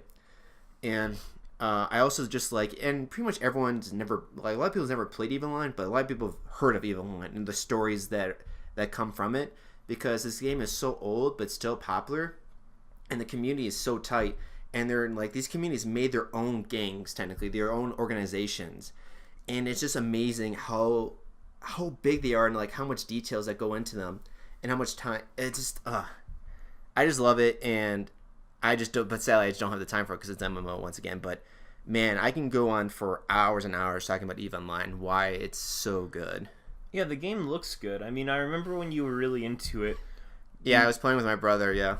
I mean, you always used to talk it up, and it sounded really interesting. It sounded like a game that, something like World of Warcraft. Like, if you were into it, I'm almost, like, jealous of the people that are super into World of Warcraft or super into EVE, because they've found a game that they're just, like, obsessed about. You know, Yeah. You could look on forums and forums and forums of just, like, every small thing about that game, and it's like, oh, this clan, they gained, like, 3 members, and, you know, watch out, because they're growing in numbers. Or, like, this clan, they're going to take a heavy hit because they rely on, like, warlocks, and warlocks were recently, like, downgraded in the last patch. Like, it seems like the type of game that no matter what small, minute details are going on with the community, it, like, you can just read everything about it and how it affects every single person in the game or something. And what's beautiful about EVE Online is that when you're in a clan, you take over, like, galaxies. You take over a system. And that system is yours. And you have to defend that system from other gangs and stuff and other organizations. And my favorite, like, my also love it just, once again, is, like, the class system. It's not like, oh, I'm an attacker or I'm a defender. There's also, like, what do you do to get money for yourself? You know, is it the organization that gives you money? Or do you, like, you know, there's so many ways to be, like, there's just so much that you can do in that game. Like, if you love just, like, exploring, you can just be explorer, which is, like, my favorite class. You can find these black holes where you take you to these worlds that no one else can get to unless they find it, and then you just explore for resources or information, and you sell that in the market. Or you can just be a trucker, which it sounds boring, but it's so much fun because there's a risk, because people want to just, like, because people can set up traps and, like, on the highway system through these galaxies to stop you and destroy your ship and take your cargo. But usually people don't want to start to destroy you, so they will just, like, stop your ship and then just steal the cargo from you, and then it just like, once again, it's like, I can't get into it because I can go on forever. And, like, it's to so summarize, Mike's dream is to be a space trucker. Yep, basically. Jeez. I used to do odd jobs for this one guy. When I was kind of getting tired of doing exploring for a bit, I bought a trucking ship. And this one guy just, like, said an announcement. It's like, hey, I'm looking for a trucker for this amount of money. I'm like, that's actually pretty good money for a simple and jumping. And so I was like, yeah, I'll be your guy. I'll do that for you. He was like, cool. And so I did it, and I was like, yep, it's all done. It's like, all right, do you want to be partners here for a bit? You know, I give you stuff, you know, all that stuff. I'm like, yeah, sure, why not? You don't seem like you're going to be fucking me over. Give me a site where I'm just going to get jumped. He was like, yeah. They're like, cool. So, like, he was just, like, main connection for stuff, and I got good money out of it, and I got other ships because of that. And it was just cool, you know, just having that connection. So, like, hop online, the guy would hit me, he's like, hey, dude, I need another shipment in. And I'm like, this one's kind of, like, this is one of my favorite times. Like, I hopped on, he's like, hey, you know, there's this one thing kind of shipping, it's about, like, 100,000, like, no, it was I forgot what it was, but I remember it was a lot of money. He was like, and I just need to go here, but it's a rare item, and can you just do this for me? I'm like, yeah, sure. Why don't you do it for yourself? Because, like, he said, the reason why I'm doing that myself is because people know I have it. I'm like, what? He's like, people know I have this, so I can't leave my station right now. I can't do it because people know I have it, and they're sitting on my station waiting for me to leave. And as soon as I leave, they're gonna shoot me. I'm like, but we're in the safe zone. And safe zones where NPCs would actually shoot you down if you attack other ships, but you can still shoot people fast enough where you can destroy them and take their stuff before the ships get a chance to get there. So a lot of people do is that they will use sacrifice ships to destroy you, and then they'll die. Well, they won't die because you get an escape pod and stuff to go out. And so, like, they had this whole thing. So it's like, can you just do this one thing for me? I really appreciate it. I'm like, yeah, sure, how much you gave me? I forgot how much you gave me, but you gave me a good chunk of money. I think he gave me a quarter of what it was worth. And so it was just a really cool experience to happen like that and to have something so rare in my ship. Damn, that's wild. Yeah, I know. Just like the fact is, like, I can't leave. I literally can't leave because they know I have it right now. And they're just going to blow me up, even if, like, to make sure, just in case if I have it. I'm like, all right, I'll do this for you. Could you have just stolen that if you Yeah, I could have, but then he'll put a hit on me, and then I would be hunted the rest of my time playing. Whatever. So I was just like... And I was new, and I wasn't part of any organization to, like, defend me or anything like that. So I was like, so yeah, there was that. So that's why I just couldn't steal it either. Mike, you gotta risk it for the biscuit. But that's what I loved about, like, that's what was so cool about it. It was a whole different experience than other MMOs, you know. Because, like, you know, in World of Warcraft, you die, no one can steal your stuff. You just die and come back. But in EVE Online, people can kill you and steal shit that, you know, that's very important, or destroy a ship that's very expensive. But yeah, that's my number one EVE Online. And then to go back, it's Guild Wars 2, Stalkers, Witchers, Elite Dangerous, and EVE Online. One of my favorite MMOs. Love you, EVE Online. Community's great. All right. Good game. So that was top 5. For typically, or actually, I'm sorry, honorable mentions. I do want to mention. I want to mention that Final Fantasy series. One of my favorite games ever is Final Fantasy VIII, but I don't think I've ever fully beat the game. So I want to honorably mention, and this is kind of a cop-out, but I want to honorably mention Final Fantasy 7, 8, and 9 as games that I want to play, which I have played, but I've never beaten them ever. Is 8 the one with the monkey tail? No, that's 9. 9, okay. 9 is the one that I played, but I put down for too long, so when I came back, I had no idea where I was going. The thing about 9 is that you can just get fucked in some areas. I think it's the Dark Wood or something like that, but if you go in and you don't have enough Phoenix Downs, like, you can't get any more Phoenix Downs. You have to make damn sure that every time you go to a town, you have to buy as many items as you can. Yeah, I just remember that when I picked it up again, though, I stopped when I was in the open world mode, and so I had no idea where I was going at all. Like, and it didn't tell me where I was going either. Yeah. Which was frustrating. And then another honorable mention is Nier Automata, which is a game that came out, and well, obviously Ben, no, but I've been hearing a lot about this game, and it looked kind of too JRPG-ish for me initially. It came out March 17th this year. Oh, that one, the androids one. Yeah, like it's by Square Enix, but it looked kind of generic. But from what people have been saying, it's a really good game. That's what I thought, too. I thought it looked very generic, but, man, everyone loves that game. Yeah, and that's the thing, is the user reviews kind of switched it up for me. Everyone's saying it's awesome, and I was like, okay, well... But, like, when you look at it, it just doesn't... It looks like a good game, but just, like, it doesn't seem like anything special. Yeah, it doesn't really pop. It looks like a basic hack-and-slash game. Right. So those are my honorable mentions as well. Mike, I don't know if you had any. I don't really have any, like... Maybe Assassin's Creed's Black Flag, but I just don't want to play that game because I don't want to play the assassin part to expand on the pirate part. I just want to be a pirate. I just want to be a pirate, but to expand on it, I have to be a stupid assassin, which I don't really care much for the assassin games at all, or the combat system. I just like being a pirate. That was freaking fun as hell. You failed at being a game when your audience just wants to be a pirate rather than assassinate people. Yeah, and your game is called Assassin's Creed. No, I know, and it's like though. I give it 100% thumbs up though, just for the pirate part. But the assassin part in the story, I just don't give a fuck. I remember it's like when you leave the world to the real, like modern time, whatever it is, because you go through your stupid DNA shit. The story's so fucking stupid. I'm sorry if you like the game, but I think the story's stupid. The combat's bad, and you're not really an assassin. You're just some badass guy who can kill everyone. That's another thing I don't like about Assassin's Creed is like, oh, you're assassin. I'm like, no, you're just a killing fucking machine. You kill everyone easily, except for the pirate part because you actually pilot the shit from the steering wheel, and then, like the cannon system's so good. The pirate songs are awesome. Boarding a ship is fun, and just killing the captain and building up a fleet. It's all cool, but to expand on it, you have to play the main story, and it just sucks. Alright, so that's your honorable mention. Yeah, also a little diss too. Another rant to have. Okay, so typically after our top fives, we like to go into like some sort of a news story or a rant. I'll go first this time. Sure. So mine are pretty straight up, like, Call of Duty 2, Call of Duty World War 2 is out. That's not much to say about that. Did you pick it up or no? I didn't pick it up, but I was going to quickly say that all the reviews I've seen, they're 8 out of 10, 4 out of 5, or higher, but everyone's still saying it's shit. Well, dude, like we talked about this before last time when we were when we talked about how we review things. Everyone gives a 10 out of 8 or a 10 out of 9 on 10 out of 8 or 10 out of 9? 8 out of 10 or 9 out of 10. Or just like 4 out of 5. No one ever gives a bad, like...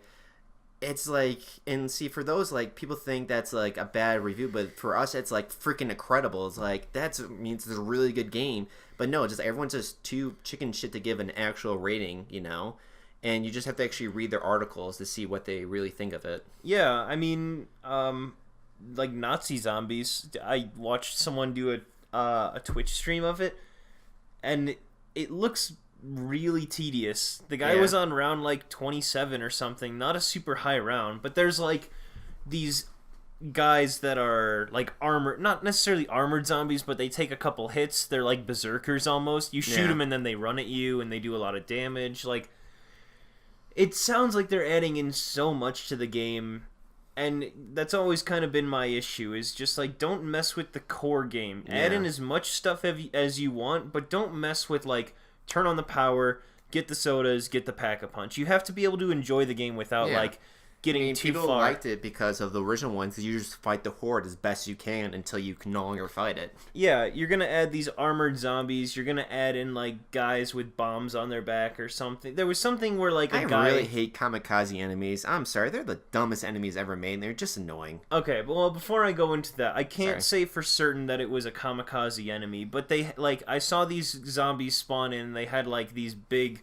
containers on their back. I assume that they were kamikaze, but maybe I'm wrong. That's obviously the flamethrower zombie troops. I don't know if they shoot flames, but they probably just explode on you if you kill them the wrong way. Yeah, I haven't heard about that at all. So it looks, maybe like this is my only speculation, but because obviously I do know that there's sometimes flamethrower units when you play the main campaign. So maybe they're just zombie flamethrowers, and if you shoot them in the back, they explode. Maybe that'd be kind of a cool mechanic, honestly. Maybe. But if they just explode, that's just stupid. I really hate that. And that's like, I especially hate it in Rainbow Six Siege. You know, like there's those units, if you play Terrorist on, they just explode. Because like, it just kills you instantly. It makes it almost impossible to play it by yourself. Yeah, the suicide bomber. Yeah. And that's what I don't like about suicide bombers. It makes it impossible to play by yourself. Because especially if there's like a pickup mechanic when they play co-op. Because a lot of times it's just like, they just come out of nowhere and it's like, what the fuck? Yeah.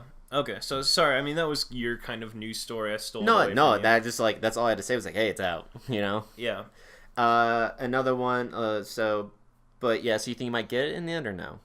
I'm gonna wait on it. I mean, it's a tough call. Like, I don't know. I'm gonna go ahead and say that it's too inconclusive for me to look at the zombies and say that it looks good or not. I only watched like 30 minutes of a stream. This leads into my next news article, but did you know that you can gain like experience or perks for watching people open loot boxes now in Call of Duty World at War II? Yeah, I saw that. Yeah. I'm sorry, that's really stupid. Because they have a hub where everyone can walk around in, which honestly, it's like in Destiny 2 and a lot of games now where you have like a walk around hub zone. I think that's so stupid. And in the new Call of Duty game, you open your loot boxes there so everyone can see what you got. And like, what? That's so stupid. I'm sorry, it doesn't make any sense. Like, that's the only reason why they made that, so people can watch you open it. And now you get experience to watch other people just open up loot boxes? What the fuck? Okay, I'm kind of back and forth about this though. As long as you're down for a little bit of friendly debate. No, yeah, I'm always down for that. The way I see it is, I think it's kind of cool. It's like hearing someone gamble when you're at a casino and then you hear all the buzzers and like sounds go off. Like, I don't mind if I see someone opening loot boxes and then they get like a rare item. Like that, it's exciting for them, but it's also kind of exciting for me if I see it, you know? I don't know. I find it kind of annoying because I'll see that and it's like, okay, that guy's going to have that now in multiplayer because he just paid for it instead of me who I'm just trying to work to get it, you know? I suppose. But I mean, it's all cosmetic stuff. No, it's also for weapons and stuff and upgrades as well. It's not just cosmetics in these loot boxes. Are you sure? Yeah. There's actually like trigger stuff and all that stuff to make. Like there's different equipment you get for your upgrade for your weapons. Okay. So that's why, like, if it was just combined as a cosmetic, yeah, it'd be fine, but it's not though. It's other stuff as well. It's like how Battlefront 2 is gonna be. And so I think that's just stupid. And it just shows like, hey, look what I got, because I just either I paid a lot of money to do it, or I just don't like loot boxes. They're just so silly, and I think it is like gambling, and it's just like, especially stuff like that. It seems weird. I don't know. I don't mind the act of watching people do it. I'll put it that way. I find it very just. I don't like. It's narcissistic, but there are worse things in life. That's true, but I just find it so silly that it's coming in more in AAA games. Well, mostly just EA games. But that leads to my next news article where like two actually game developers, like for Monster Hunter, another game called Dauntless. And Dauntless is just a free to play version of Monster Hunter. Which is why I kind of find it kind of funny, because Dauntless first said, like, released an article saying, hey, we're not going to have loot boxes in our game. And then right afterwards, like, I think maybe a couple of days afterwards, Monster Hunter said, like, yeah, we're not going to have loot boxes in our game either. And they actually, these two game people actually are in competition with each other, because they're basically the similar type of gameplay. Mm-hmm. Which I find kind of funny, that because like every single time Dauntless does something, Monster Hunter comes out doing the same thing. Hey, we're doing this as well, sort of as well. And I kind of feel bad for Dauntless, because they're a new game company and all that stuff. And Dauntless is is exactly like Monster Hunter. You hunt monsters, you kill them, and then you get stuff from killing them to make better equipment. Okay. And that's all that Monster Hunter is as well. But Monster Hunter is you pay one time to play it. And Dauntless is a free-to-play game. And originally, like, Dauntless had this whole thing where it was more easier access to online, but as soon as they said that, Monster Hunter came out saying, hey, by the way, we have easy access online now, where you can easily hook up with anyone. Which I find just very funny. And I like to see how Dauntless handles this, because obviously Monster Hunter is well-known and is actually a very popular brand. Yeah, I've heard of Monster Hunter before. I'm looking up Dauntless right now. Game's expected to be released for Microsoft Windows in early 2018, but it has an initial release date in 2017, so I assume it's in like beta right now. Yeah, it's like one of those things, hey, you can play now, sort of. It's not completely open, but they say that they handle out codes pretty easily to get into the early access of it. Okay. But yeah, so that's what led to that one. I bring it up because I find it very funny, and now developers are using this as a way. It's like, hey, look, we don't have loot boxes in our thing. Is it just a way as PR and stuff, and to push their game more out there in the media? And it kind of shows too that they're doing that. Even developers agree that loot boxes are pretty stupid in the end. After when they come out saying, yeah, we don't have loot boxes. So if the developers are saying that in the end, you have to like kind of shows like, yeah, actually loot boxes are not really a good mechanic at all in a game. And I don't think they are in the end.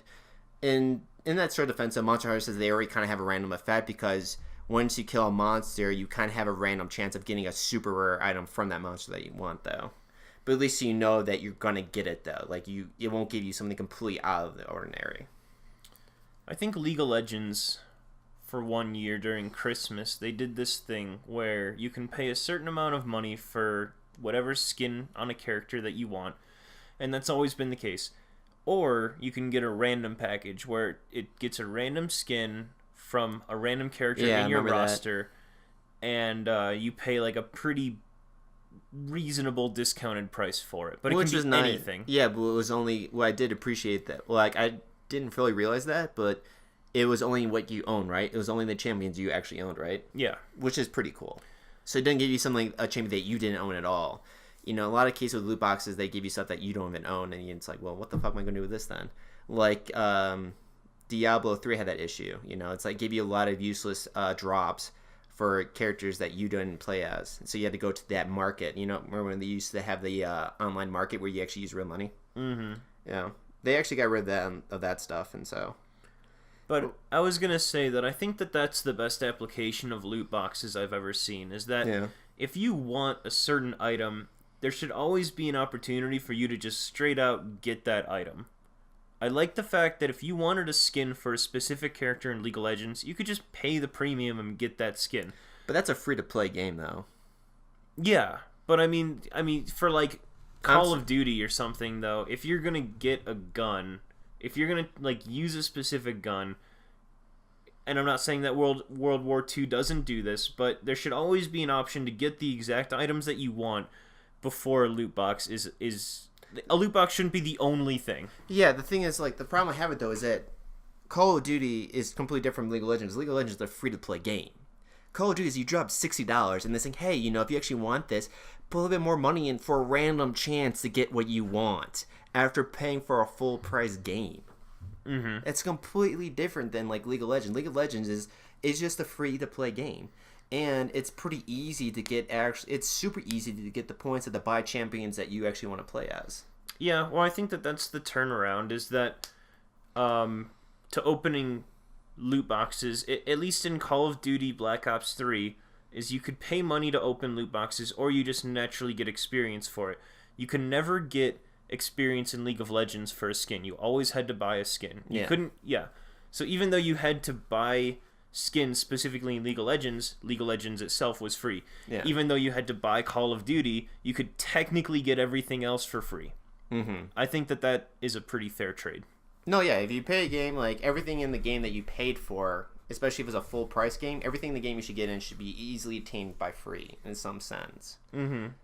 You know, I think my favorite game that had unlocked system as a multiplayer was a Battlefield Bad Company 2, or I remember it was in 1, I don't remember it was in 2. Bad Company was 2. Yeah, no, I'm just saying there was Bad Company 1 and Bad Company 2. Okay. But I remember in the first one, you get the experience points wherever it was, and then you just pick what you want to unlock. You didn't have to go down a chain or anything like that, like you have to do in Call of Duty, where you have to level up the gun to first get the quick scope, or I mean the red dot, to get the AUG scope, then to get the 4x scope and all that. So you have to level up, going through a bunch of bullshit that you didn't want to use to finally get what you wanted. In Bad Company 2, you just picked what you wanted with the experience you got in the end, which was awesome. Black Ops 1 and Call of Duty also did that, which I think is great. That's how they should do it in the end. And it's so difficult, like, with multiplayer and my feelings on just, like, unlocking things. An example why I have an issue with, like, unlocking things as you play is the Battlefield games. Now, in that game, there's vehicles and stuff. And in those vehicles, you have to use them to get better equipment, like higher armor or additional machine guns on it to get, like, tracking missiles or faster speed or faster reload. And the only thing is that you have to play the game to get that. And the problem is then, for someone who comes in late, they're coming in late when a whole bunch of people are just been playing forever. So for that player then to jump into a tank, he's just kind of useless in the end for getting that tank, because then someone else who's been playing or should be driving that tank because they have more equipment in the end. And I think that's kind of really a bad mechanic in itself. It's the same thing, like an idea with kill streaks. Kill streaks are awesome, but in the end it's also a little bit unfair, because then you're giving someone who's already owning a whole entire team even better equipment, so he's owning even more. So how does that actually level up the playing field, you know? Yeah. I mean, it's like one of those things. It's like, it's not really friendly to late joiners. You have to join in right when it starts to be really effective, which I'm having issues, and why I don't really jump into many multiplayer games nowadays. Yeah, I mean, anything that you have to get from being like a veteran of a game, it has to always be something cosmetic rather than like skill point increases or like, yeah, like ways that'll give you an upper hand in battle. Because like in Rainbow Six Siege, it's like, sure, you have to buy things to get equipment, but you can get when you unlock a character, you can get all the stuff that you need from instantly. Like, it takes like half a gameplay of a level or just a terrorist hunt to unlock the equipment that you want in the guide, to like get the scope and stuff. To a point, honestly, I think it's kind of so that you even have to put points into that to gain, like, you know, like you have to buy like the reflex scope or the laser. Mm-hmm. It's so easy to do. Like, why even bother have that in there? They should just have it there to get the skins and stuff. Don't you agree? And like to unlock the characters. Yeah, I don't know. I'm back and forth. I just think it's so minimal that, like, why even have it in there? I guess that's like my only problem with that. I mean, I think Rainbow Six still has a really good unlock system. I think the characters take a little bit too much points to unlock them, and once again, I think it's kind of pointless. I think they should have just been free. I think all of them should have been just unlocked already. Honestly, why even lock them behind you can either buy them or just unlock them. Maybe I can see that for the DLC characters, but you have to do that for even starting off too. You only get the recruit, and it's an actual a PvP game. There is co-op in it, but why lock characters so people can't play all of them? Especially makes it difficult because you can't be more than one person, a character in that game. So why even have that locked behind it? Because it just doesn't make any sense, actually, when I look at that. Why would you do that? It's so stupid. Why not just get, like, and it's already a $60 game too. Just give them all the damn people already. And it's like, oh, but you give us like an extra $5 or like $20, you can unlock them all. It's like, fuck you. Why don't you just unlock all these characters that came with the original game? I can understand with the DLC characters, that's totally fine. But actually, yeah, all the original characters should have became unlocked already.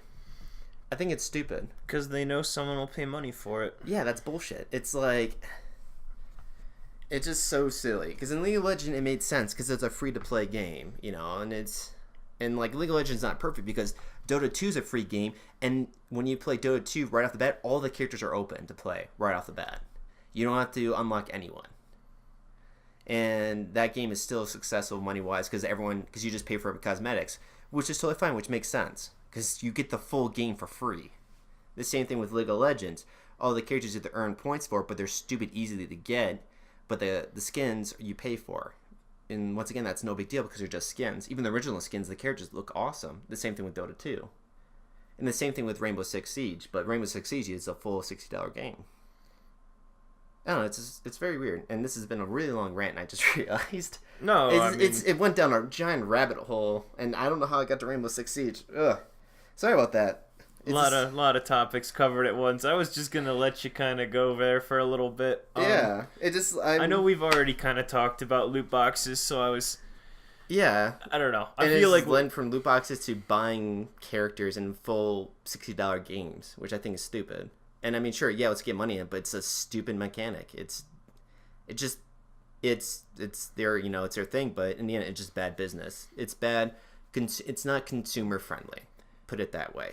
You can do what you want. It's your product, but it's not consumer friendly, and it's a stigma, and it's a mark it's not a good mark to have, in my opinion. It's dumb, but if they do it, then people are obviously paying for it. No shit, which is sad.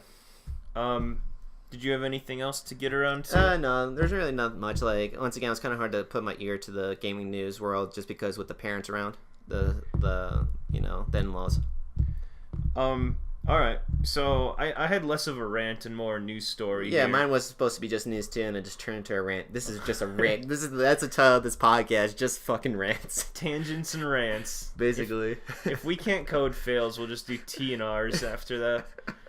Okay, so my news story is Blizzcon was happening this week, and I went through and I just kind of made some basic footnotes. If you didn't watch BlizzCon, I didn't, but I read up some news stories. I just don't really care for these big announcement stuff because they're just so cringy to watch.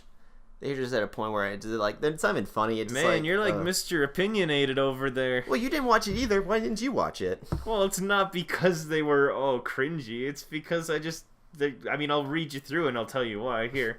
So StarCraft 2 going free to play.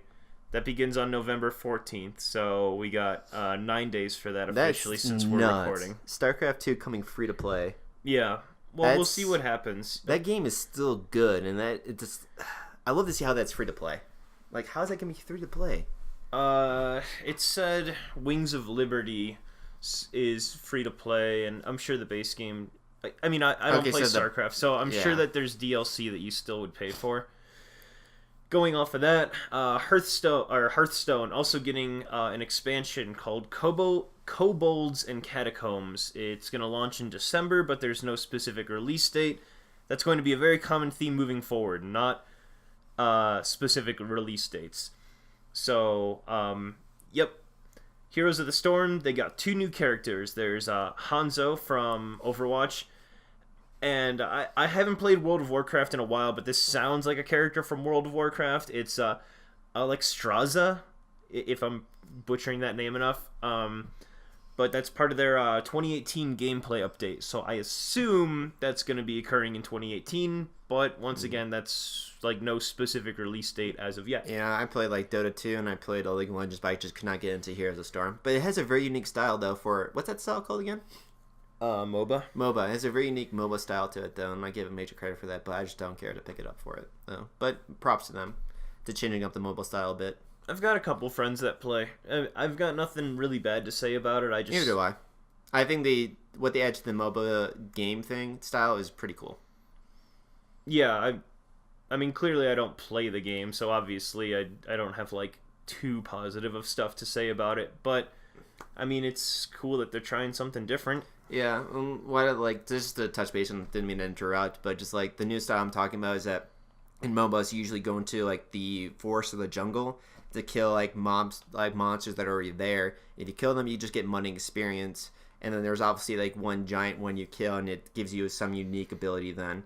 And then, but what's nice about the MOBA in Heroes of the Storm is that if you kill the forest thing and the creature in the forest, they join your side then. So you basically beat them up, and then it's all right, now you're on my side, and they actually go and attack the other enemy team then, which I thought was pretty cool. Yeah, there's different worlds, and they all have different objectives. And it's really neat.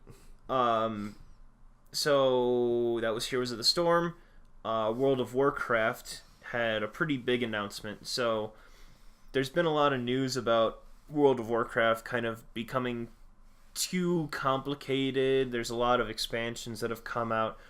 World of Warcraft has released a classic mode where they're taking it back before any of the expansions. It's just the original 2 continents, the original, I think, like 4 races that you can be. Like when the game was first released in 2004 or whenever it was. There's no release date for that. There's no specific patch that the game is going to use. They just said it's going to be pretty much is just exactly what they call it. Is it's going to be World of Warcraft Classic, and it sounds like it's going to be before any expansions. Except it's going to have obviously still the upgraded graphics to it. Yeah, they said that it's still going to be a polished thing. Like they're hiring people specifically for it, which means that they're not just going to like whip it out of nowhere. I mean, it sounds like they are going to like if Blizzard does one thing really well, it's polish a game. Like. And I can see where people got confused when they introduced pandas into the game, Kung Fu Pandas. That's when I got confused with World. Like, I never got into it, but when they entered, like, the pandas in there, I was like, what the hell is this? I don't know. I mean, I like the game. It's more no, playful. I think the game's great, but I always thought it got weird when they added just when you can be a panda. Yeah, I don't know. You have to admit that was a little weird. In a game where there's, like, gnomes and dwarves but and it's stuff. Been like that forever. That's the basic fantasy world characters. They always have those. And then just to have just fluffy pandas walking around, it's just funny to me. I don't know. That's just my opinion, though, of course. Yeah. If you enjoy them, good for you. I never really got fully into World of Warcraft, because if I did, I would get lost in it. Because I did a 2 weeks trial, and I played that through, and I knew that it was too addicting. And so I stopped myself from actually getting into it. Yeah. Well, World of Warcraft, it's definitely more on like the more playful side of fantasy. A lot of the things that they do, if you've looked into the lore, like obviously intense, thrilling stuff happens in that lore, but I mean, it's always kind of been more on like Murlocs and like everything that's going on with them. Anyway, so yeah, World of Warcraft Classic. Overwatch is the team FPS shooter that they have. That's getting a new support DPS hero. Her name is, if I'm pronouncing this correctly, Moira, and a new Blizzard World map. So what it is? Blizzard World map. Yeah, so it's called Blizzard World. It's like a theme park, and what they do is all their other IPs like World of Warcraft, Heroes of the Storm, Hearthstone, StarCraft. They pretty much made a map, and it's like Disney World has like, oh, this is, Fantasyland, and this is, I don't know, Big Thunder Mountain, whatever. Like Hearthstone has like the Hearthstone Inn. Oh, cool. StarCraft has like a spacey future theme kind of area. So it's like you're in a Blizzard-esque Disney World kind of like theme park. It looks pretty sweet. That's cool. And then, yeah, so there's that new DPS / support character, which sounded interesting. Now, the reason that I didn't watch BlizzCon, not that I knew this beforehand, but the only real game that I care about in all these games is Diablo. I grew up on Diablo. I was a big fan of Diablo 2. Diablo 3 was initially really... I'm trying to think of a better word than dumb, but it just didn't feel like shelled out completely. But it did get better. When Reaper of Souls came out a couple years ago, it did get better. And honestly, I haven't heard anything about Diablo this BlizzCon. I mean, if you don't care about Diablo, you should give it a shot. I thought it was an awesome game, and they just said nothing about it. And Diablo 3 has been a struggling game for a while. I think they've been trying to just like keep it under the wraps right now until they have something really good for it. I hope so, because it's kind of a shame. I think Diablo 3 is really cool, but the issue with Diablo games is that it's all based on loot, and it's a lot of grinding, which I don't mind grinding in a game. It's like, you know, if you feel like you have accomplished everything that you need to in that game, or if you feel like you've gotten the right equipment and everything, I don't mind putting in the hours to get a perfect set of gear. And yeah, they just had no news for Diablo, unfortunately. It was kind of sad. I think they also don't want to avoid it because people are probably still asking where the PvP's at. They promised that before the game came out. It's still not even out yet. That was funny. And they come out, like, how many expansions came out for that game? One, and it's like still no PvP though. I mean, come on. You say before it was even out, and you have one expansion and still no PvP like you promised. Yeah. They literally said, yeah, we're gonna have PvP, and then like when it came, it was like, oh, we're still working on it, and the expansion later, yeah, it's not coming out. So that was BlizzCon, as far as I can tell. Just, you know, basic footnotes. One other thing is that Spelunky 2 was announced, which I loved Spelunky. It's a great indie game. It's hard. Some couch co-op going on there. Really good game. But so Spelunky 2 was announced, and I'm excited for that. That was my news. Yeah, and my rant.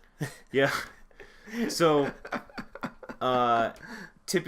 so after news and rants and whatnot, we typically go into like games coming out. So, Mike, you had a couple. Why don't you start off? Yeah. Luckily, not too many games coming out this week. Unlike last one, it took me forever to get through that list of games coming out. Just go through them, and I came with 4. Well, technically 3. Just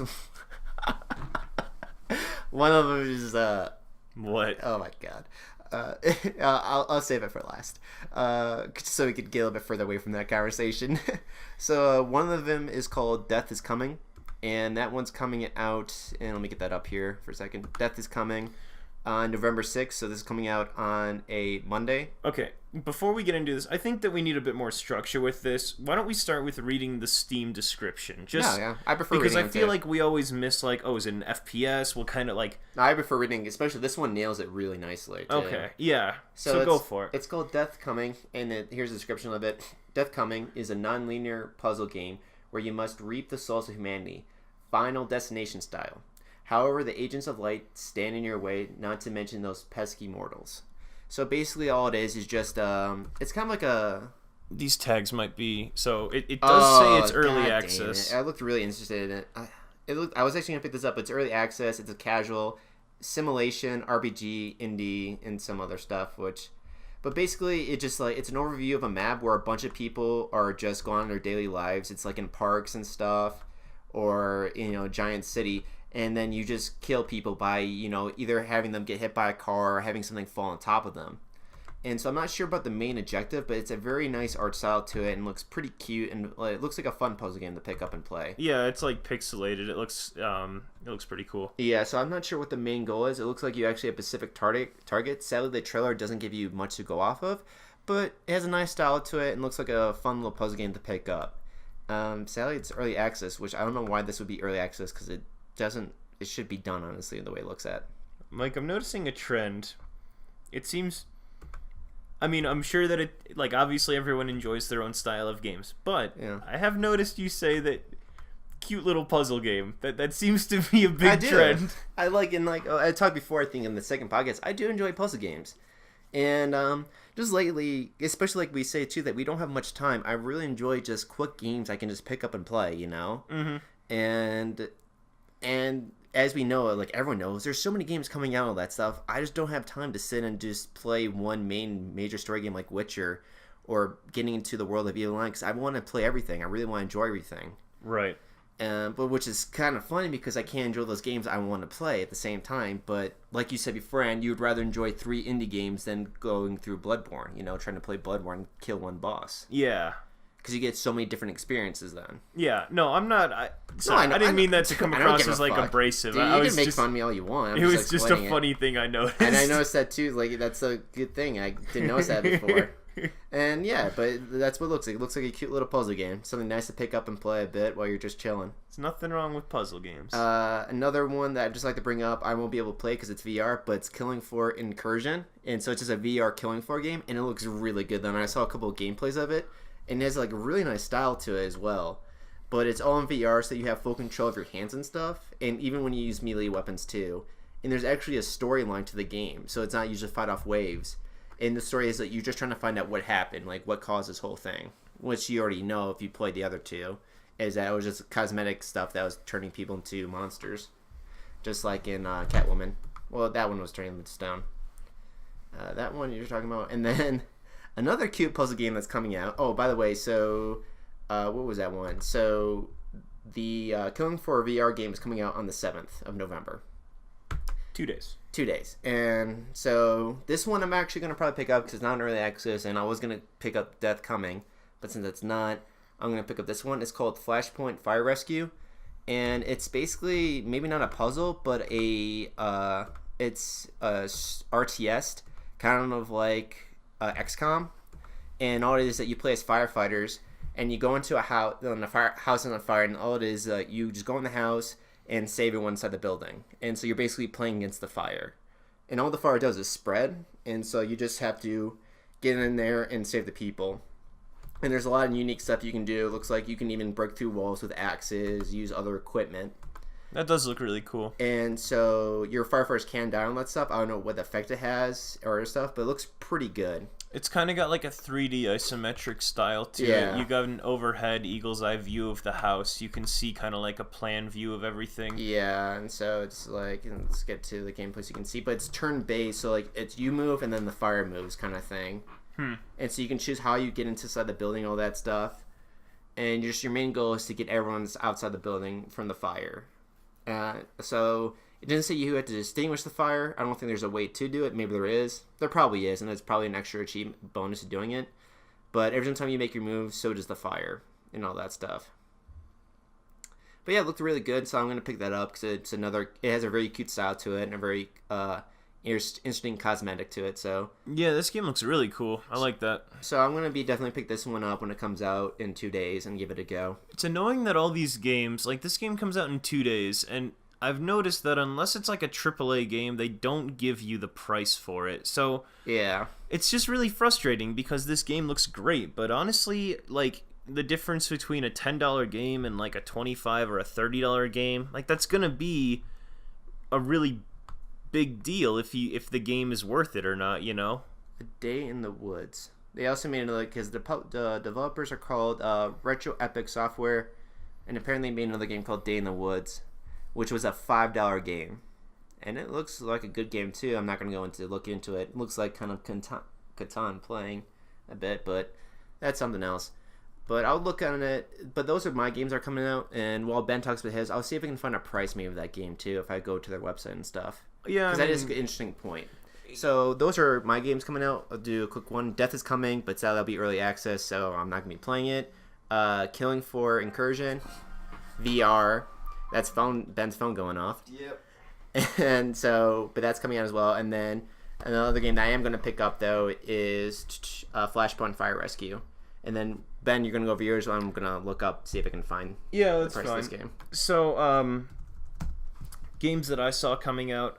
Neo is coming out for PC, and this is the game that kind of looks Dark Souls-ish / Bloodborne-ish.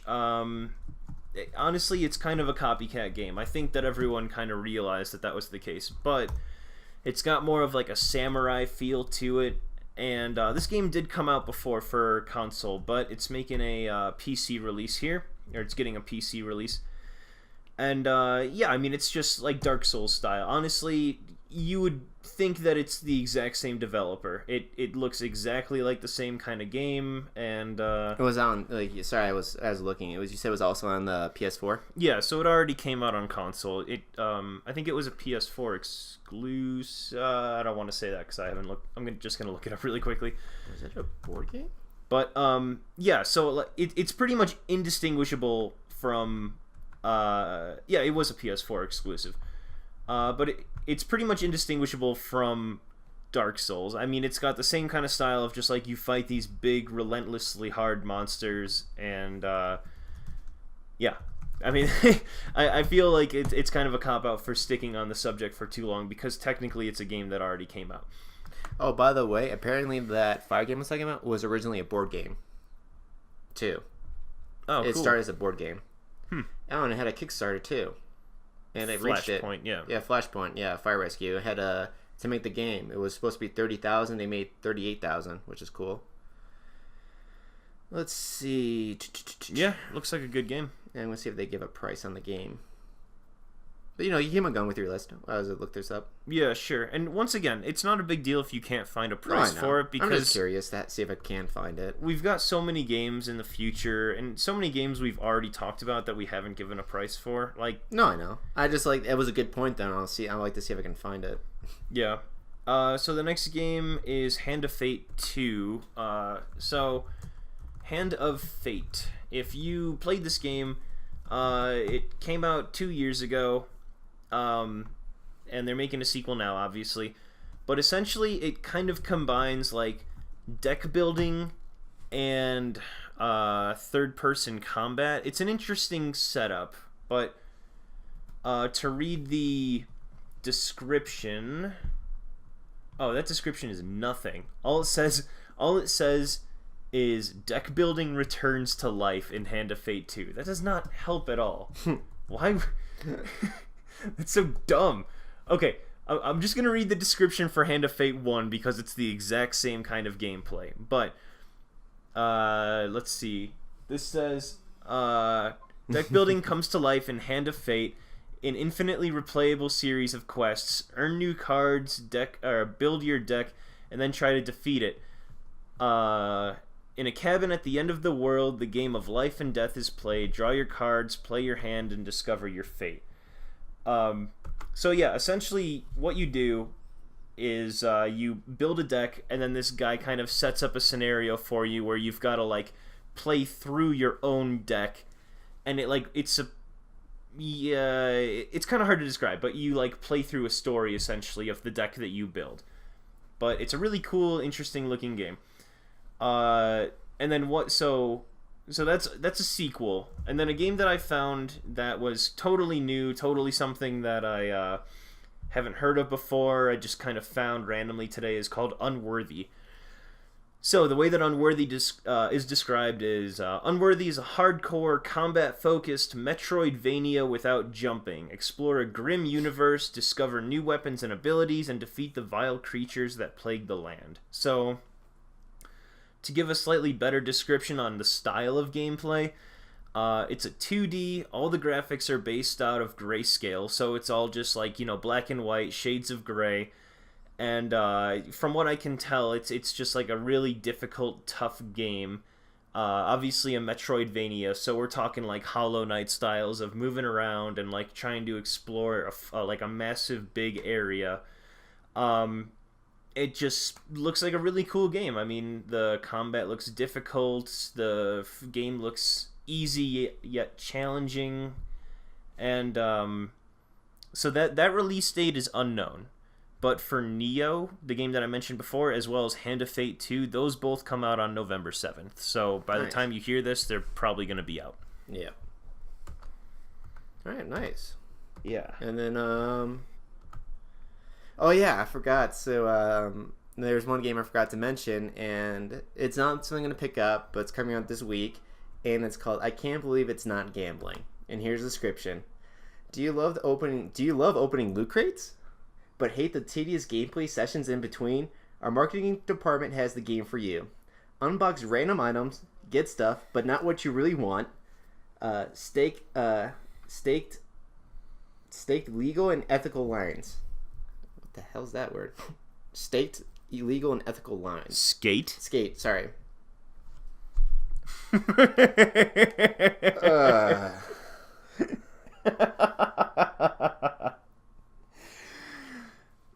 Skate legal and ethical lines. Remember, kids, it's only a video game, so grab your parents' credit cards. So this game is obviously not a game, from what I can tell. It's just kind of a joke. It's just 4 chests inside a castle. Looks like you can just click on them and they open up, and it just made me laugh because just also it made me laugh even harder just how much of a rant I went off to on Lootboxes, which I didn't think I was going to go off of. Oh, and so description is there's even a description about this game. I can't believe it's not gambling. Skips the boring gameplay part. Yeah, blah blah blah blah. And then features include complete loot system, set of rare, epic, and legendary loot boxes, and loot. Usually we just change the tint. In-depth crafting, salvage items you already have for ridiculously poor ratio compared to how expensive it is to craft them. You'll craft the legendary someday. Massive collection system, collect them all. Will constantly remind you of the fact that your collections are incomplete. Don't worry, you can solve that with more purchases. Realistic currency manipulation simulation. And that's it for it. Yeah. So just about done with our podcast for this week. But typically we like to, well, officially now, we like to give our top 5 for next week. So, Mike, I know you're going to have to write down a list of 20, 50, 500 here, but our top 5 for next week is top 5 puzzle mechanics in games. Mm-hmm. So now you get to play all those cute little puzzle games. Woo! And honestly, I'm honestly all talked out. That's the end of our podcast. I don't think Ben had anything else to say. Nah. Alright, that's Yen. Love you guys. We'll see you next week. Yeah, see you guys. Bye. Or on any of our websites or communication things. Whatever. I'm done. Can't believe I missaid that.